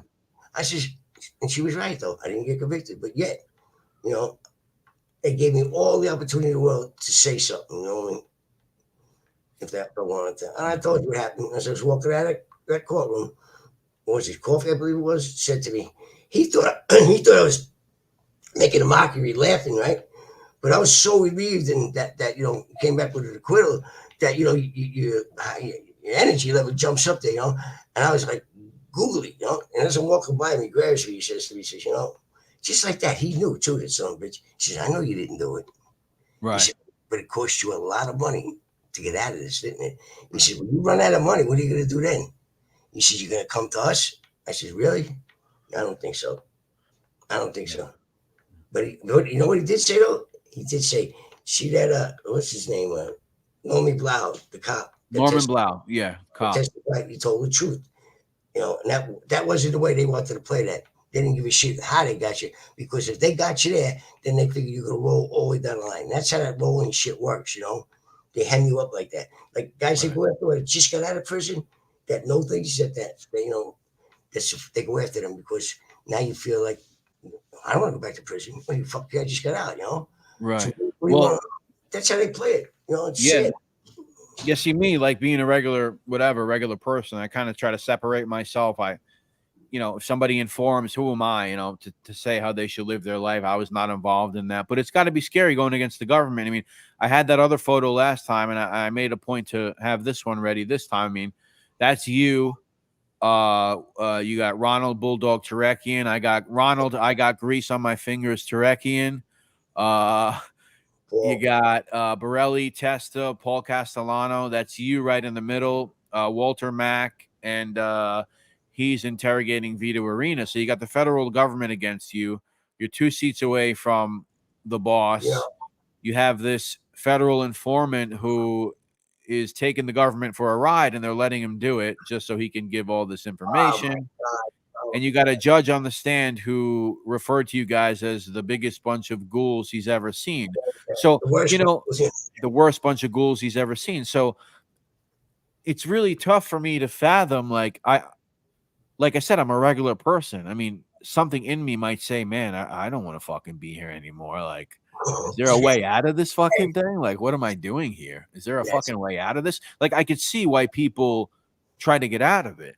Yes, I can see it. I understand it, being a regular person. Listen, if that don't cross your mind, there's something really wrong with you. You know what I mean? Nobody wants to go to jail at a young age or for any reason. I tell you, you'd rather serve shit against the tide, shovel shit against the tide for a penny a day than do a day in jail. I'm telling you. It's just, you know, nobody understands that 4-letter word, what it really means, and so it's taken away, free. You know, all of a sudden, bam, your whole life just changed. You don't have a choice about shit no more. So everything that you raised to believe that you're free, you can do, it's all gone. Definitely gone. You know what I mean? It's a whole thing there. No, Vinny Boombots, that was not Nino. That was Ronald Bulldog Terekian, or as I called him as a joke, Ronald, I got grease on my fingers Terekian. I think Pete probably likes that one. I got grease on my hands. That's what he told the judge. Yes, Your Honor. I don't have blood on my hands. I got grease on my hands. Pete, we're going to track him down. He owns I know. He owns a glass place somewhere in Brooklyn. Does yeah, I know. I know where he is. When you come to New York, maybe we'll go see we can get our glass fixed or something. We'll say, what's going on, Ronnie? What's going on? Hey, no blood on your hands. Let me see your hands. Hey, Ronnie, what's going on? No, he'll probably. I don't know. He might be a tough guy. He might fucking strangle me. I don't know. He's a big guy now, but they gave him a lot of time in prison. Oh yeah, a couple guys that were close to John and shit. Oh, hey, there he is. I ain't telling, but I'm telling this. I ain't got grease on my hands. They got blood on this. Yeah. Fuck, I don't have blood on my hands. I have. He got abused for a while, you know. But like I said, he's a big guy, you know. Yeah. All right, I think we're done, guys. If I missed some of your questions, I kept Pete. I've had you on here for an hour and 53 minutes. I can't believe you're still here. My girlfriend's stuck down the bench already. Get your ass. So this is Wyatt Earp. Of course, not the real Wyatt Earp, but he says he's 85 years old. I'm not buying that, Mr. Earp. But Pete, he says, how old are you? I don't think you hide it. How old are you, Pete? I'm 75 and going. 75 years old. I made 3/4 of it. They got to figure 22 years don't count. So I'm really like, 75. I'm 53. Right. You're 63. 53. Oh, 53. I'm sorry. 53. Count them 22. They come right off the top. I'm sorry. I didn't mean to add any years. Sorry. You're 53. Yeah, because when you go in there, time freezes, right? I'm going to tell you something. A long time ago, I was told by my mother. This is a personal joke my mother. She asked you, I don't know, how old would you be, Pete, if I didn't tell you when your birthday was? And I always say to Mom, what kind of question is that, Ma? I said, what do I say, Ma? This is what you say, because this is what it's going to be. How old do you feel? Right. Don't get that number. That number is only bullshit for the government to give you social. Know when you're working, when you get taxes. Because back in the day, Indians and shit didn't care when your birthday was. It was when they figured they could make money. You know, that's how they keep tabs on you. Yeah. The Hallmark world. Yeah. So she said, just remember. No, I know. I hear you. I mean, listen, I know people my age that I went to junior high school with, and they look like they've been through the fucking meat grinder. I don't even know what happened to these people. I don't feel different in age. I just keep doing the same shit I'm doing. You know, I mean, it's just like I don't know, when the big man up there accomplish whatever he wants me to do, then maybe I'll feel it. You know, don't get me wrong. I get a couple of zingers now and then, but yeah. Well, listen, that's why it's good. You're still active. You're still staying active. Still doing things. Once you slow down, I think I don't know. You might get the call. Listen, that's what I'm telling you. I got a 42-year-old girlfriend that's statewide Olympic champion for 8 years in the state of Florida. So if I keep up with that, I'm doing all right. Yeah. So you got what? You got over 30 years on Shay, on your girlfriend. Yeah, she switched the other way around. It's like back to the old days of wrestling. Tap out. I said no. So let's get one more question. And then that's it. God, what is it, buddy? I don't know. I guess David Lopez, he says, the Gemini twins, when they walked into an establishment or met on the street, how were they greeted? I guess he's trying to say, did they have an aura? Did they pick up an aura? Did they have the respect? Did they have the name? Well, without the name, if them two walked into a club or something, they were GQ. I'm telling you, both 6, both built GQ guys, good looking guys. You know, I could see them in a magazine instead of prison. I mean, so did they get that? That was the first thing you saw if you didn't know them. Then when you found out, they got a little more. Let me ask you something though, Pete. Right, you're in a bar, let's say in Canarsie, or you're in a bar in wherever you're at, or in a club. In comes Joey Testa, Henry Barelli, Anthony Center, Roy DeMeo, Danny Grillo, and Pete Lafroscia. Am I honestly supposed to look at those guys and not think that there's something up with those guys? Well, yes. That's, I guess, like, is there something there that you got to look at it this way? Now, if it was just Joey, Anthony, and Henry, you would think differently. But once you added Roy, Danny, or me, them guys would so they're gonna say like this. Gets a little too ragtag. Yeah, right. That's it. GQ.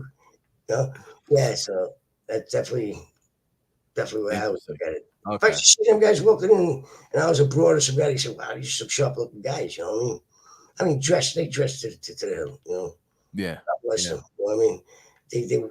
They wore the beautiful clothes out there, and they paid for wearing the fucking jumpsuits in there. So what the fuck? Yeah. You know, it's a whole different ballgame. You only got to zip one thing up, and you're out for the day. All right, Pete. Listen, this was great. I think we're just short of 2 hours here. I can't believe I got you to sit there for 2 hours. Wait, you're gonna pay for it when I come to New York. Don't worry about it. Guys, listen. Thanks to everyone for hanging out. I think we had about 120 people at some point. All came to hang out and to ask you some questions. Bob Ross says, awesome stream. Thank you, Bob Ross. Much appreciated, guys. Thank you to everybody that generously donated. We have Pasta Patate. We have Cortez Crawford. Thank you to everybody who sent also in those cash apps to us, Pete. Those cash apps are good because that can be received right away from me to you. Thank you, Vinny Boombots, Matthew Wells, Robert, Vinny Boombots again, and Ro G. He's double donating, Vinny Boombots. Thank you so much. Corruption Connection, my friend Tony. Thank you so much. Thank you. I'll give you the last word, Pete, and then we'll break the hell out of here. Okay. My last word is whatever Brett feels in his heart by thanking you and appreciating, you could triple that from me. And that's from my heart. Like I said, I never expected anything for this. My goal, and I mean this from my heart, is save one kid, one guy, one girl, anybody who wants to go down this road. It's just not what it is. Trust me, guys. 22 years of my life in prison. That's 22 years if you're a guy that you're going to be with a woman. That's 22 years if you were a girl, you're going to be with a guy. Let's just go with the basics. Not even on that. That's 22 years you're going to be up with that refrigerator. You get something you want to eat. Or go to the bathroom, shut the door. That ain't happening. That's all gone. It's all history. You know what I mean? So think about it. Is it worth it? Is it worth it? It's scary. Yeah, like I said earlier, just thinking about it, it's like a suffocating feeling. Like, oh my god, I'm fucking trapped in a box. I can't even imagine.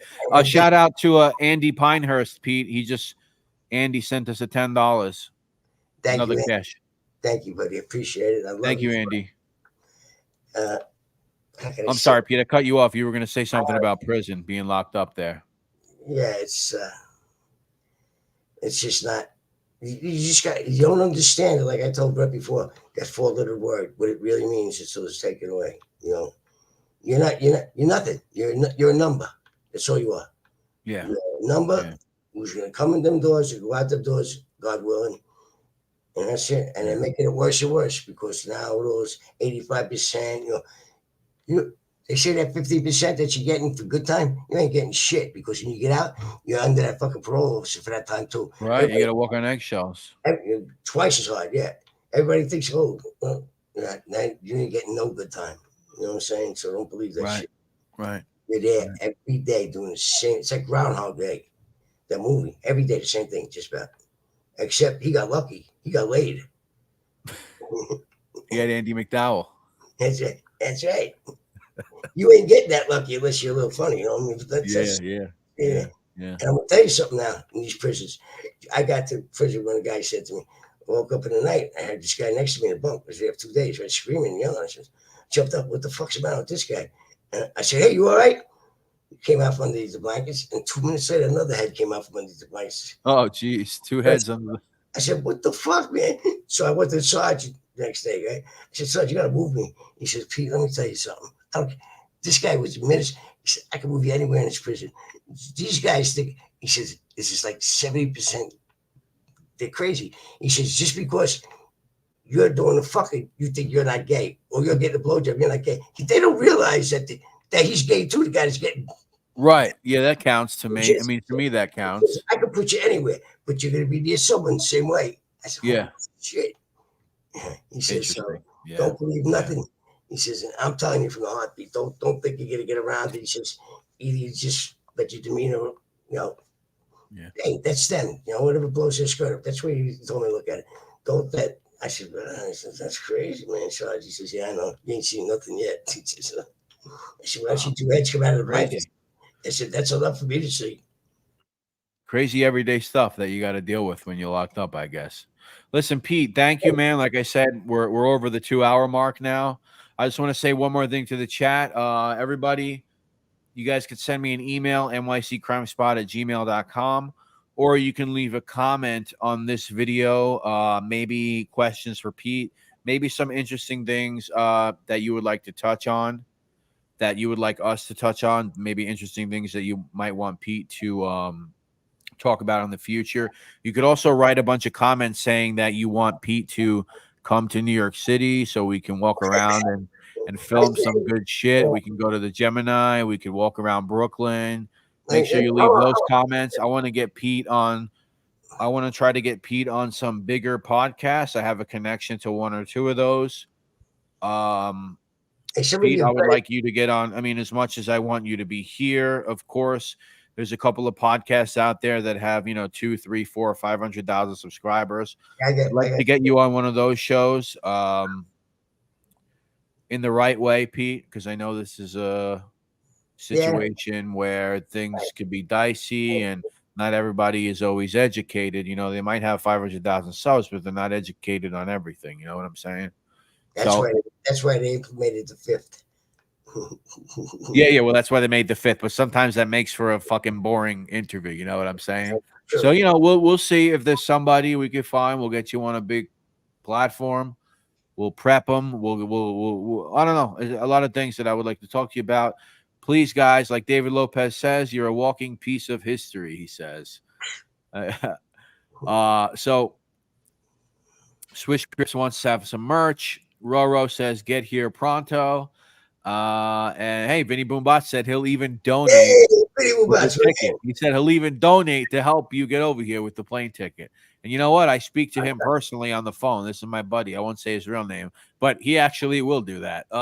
So Pete, we got to get you over here. Like I said, there's a couple of people I want to reach out to maybe get you on their program, people with very big audiences.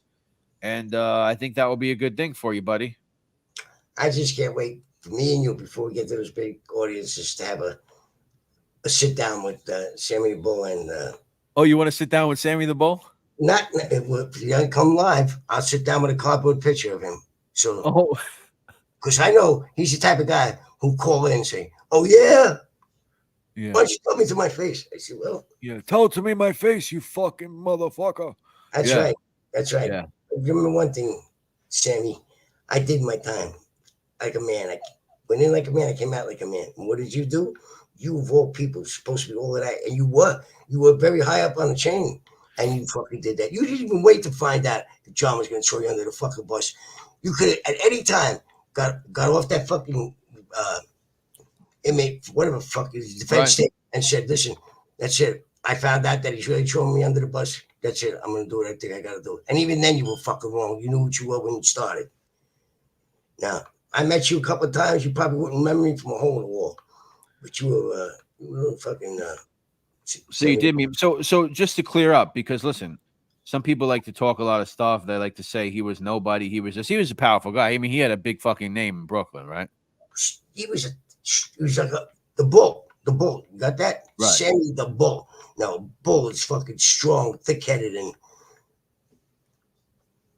that's all I'm going to say to Sammy. Until I get to speak to you, whether it's on cardboard or but I'm whether he's a piece of cardboard. Would you actually want to speak to him, or would you rather not be seen? I wouldn't mind. I got a funny feeling. Same screen, because some people in your position, Pete, you never cooperate. You did all the time. You wouldn't want to be caught dead even talking to somebody like that. Well, it's not that I just don't understand his way. I'm like the guy that grew up in the, if you cut an apple a certain way, this will happen. Okay, this will happen. What would ever possess you when you knew who you wanted to be when you started and who you're not? Right. You're never that person. Of course, if you were ever that person, like I said, listen, even if you sat there and you found out later on, right before, at any given time, you could have said to the prosecutor, "Listen, I don't want to be here anymore. I want to be over there with you." And they would have jumped for joy. Anything to get John. At any point of that game, especially with John, only because, Teflon Don, you put enough yolk on their face, they don't give a fuck what they got to do to get you. They'll get you. Yeah. And they would have gave him whatever he wanted if that's what it got them to get where they did. So why couldn't you wait? I think I have the reply from Sammy already. I think it just came in. What does it say? I think it came in already. God. Oh my God. Oh my God. Oh my God. Oh my God. What do you think? Your God's different than my God. Whatever. What is that again? Oh my God. That's funny, Brett. Oh my God. Oh my God. Oh my God. Hey, oh my God. Oh my God, Bo. Yeah. Sorry, Pete. I had to hit you with that. He's already saying, "Oh my God." I say, "Oh my God," he really called in. I'm dying. Oh my God. Yeah. No, he's not going to call in. No, he doesn't want any confrontation with anybody. Your God is way different than my God. My God. Yeah. Your gods are both very different. Yeah, I would say so too. Listen, Pete, I know they're calling you. I'm going to let you go. Look, I got an MIA out of him right now. Yeah. I know. He's probably down in one of them taverns picking up some boomba. Yeah. I mean, he's alive. He's alive. He's on YouTube. That's it. I'm alive. Alive. All right, Pete. Listen, I'm going to talk to you. I'm going to send you a text in a little bit. Pay attention to the text. I will. Pay attention. And, hey. Freddy today's favorite line. I'm too broke to pay attention, Your Honor. Yeah. I'm so broke I can't pay attention. Yeah. Judge Holmes, wake up. No. He says, "Pay attention." Freddy goes, "I'm too broke to pay attention, Your Honor." Yeah, I said, 5 years. He said, "Oh, really? We'll give you 5 years to think about that again." Just like that. Stupid motherfucker. Hey, another guy who was seemingly stand up. I mean, listen, he was going to take his 5 years, and then all this other shit started happening. He was going to get charged with chopping up this guy, chopping up that guy, chopping up this guy. His best friend got murdered. His brother got murdered. Do you ever think like, wow, it makes sense that Freddy would do something like that? I mean, look what was happening around him. I'm telling you. I mean, his best friend Roy gets murdered. His own fucking brother gets murdered. He was taking his time like a man. He was taking his 5 years, and then all this shit starts happening. I kind of don't blame him for doing it. I'm going to tell you. I'm going to tell you what I think. Of course, Freddy to do something like that, but I'm not going to tell you this show because it's going to take a minute. And I believe that's what made Freddy actually do what he did. So, Right.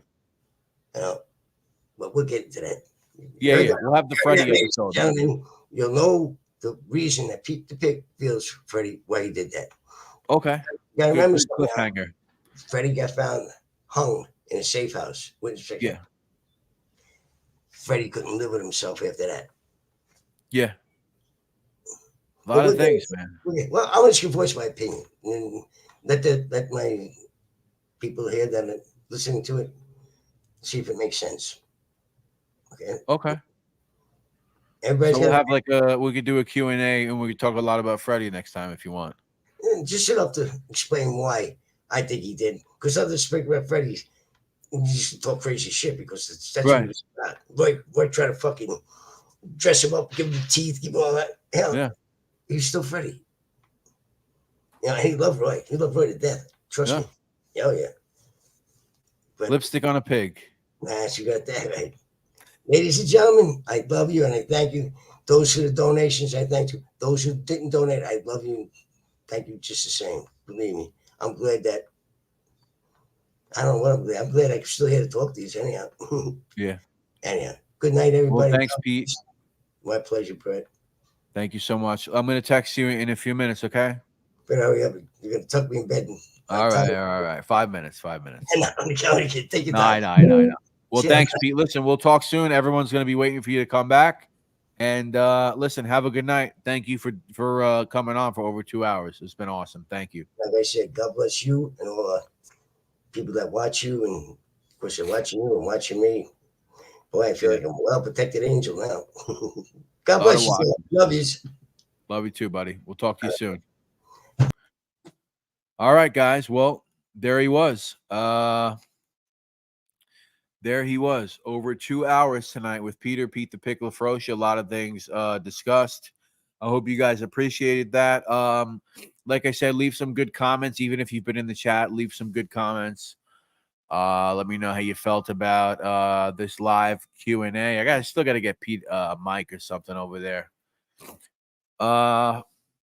But yeah, I think it went well. I'm getting pretty tired myself. If you guys didn't notice, around 6 o'clock, I dropped a brand new upload on my channel at Walk and Talk in St. Raymond Cemetery. We spoke about a funny little incident that happened in that cemetery back in 2013 and how Anthony Fat Tony Salerno kind of played a role in that after his death. It's a cute little story. You guys can check it out if you got time.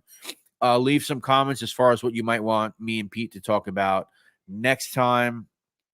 And really, if you guys want to help me, leave a lot of them New York City comments. I'm trying to get Pete over here. Trying to get some, we're trying to go to the Gemini, maybe go to Sunday service over there. I'm not joking, by the way. Thank you once again. And finally, to Cortez Crawford, to Pasta Patate. Thank you for your generous super chats. Thank you, Andy Pinehurst, who was in the chat for the Cash App. Thank you, Vinny Boombots, for 2 Cash Apps that he sent. Thank you, Matthew Wells. Thank you to the great Roro G. Thank you for Ruby for being a great moderator. Thank you to everybody. You have all been very generous to spend your time with me and Pete this afternoon. I just hit 26,000 subscribers. I'll keep trying to grow that. We'll see. We'll see what happens, ladies and gentlemen. Thank you to everybody. Have a great night, and I'll be talking to you guys soon. Please leave a comment, leave a like. Check out the video I dropped earlier today. Thank you, and have a great week. Thank you, Farmer. Appreciate that. Vinny Boombots, again. You guys have a great week, and I will talk to all of you soon. Once again, if you want to email me, nyccrimespot@gmail.com. Andy Pinehurst, thank you so much, sir. Peace, everybody. Have a good week.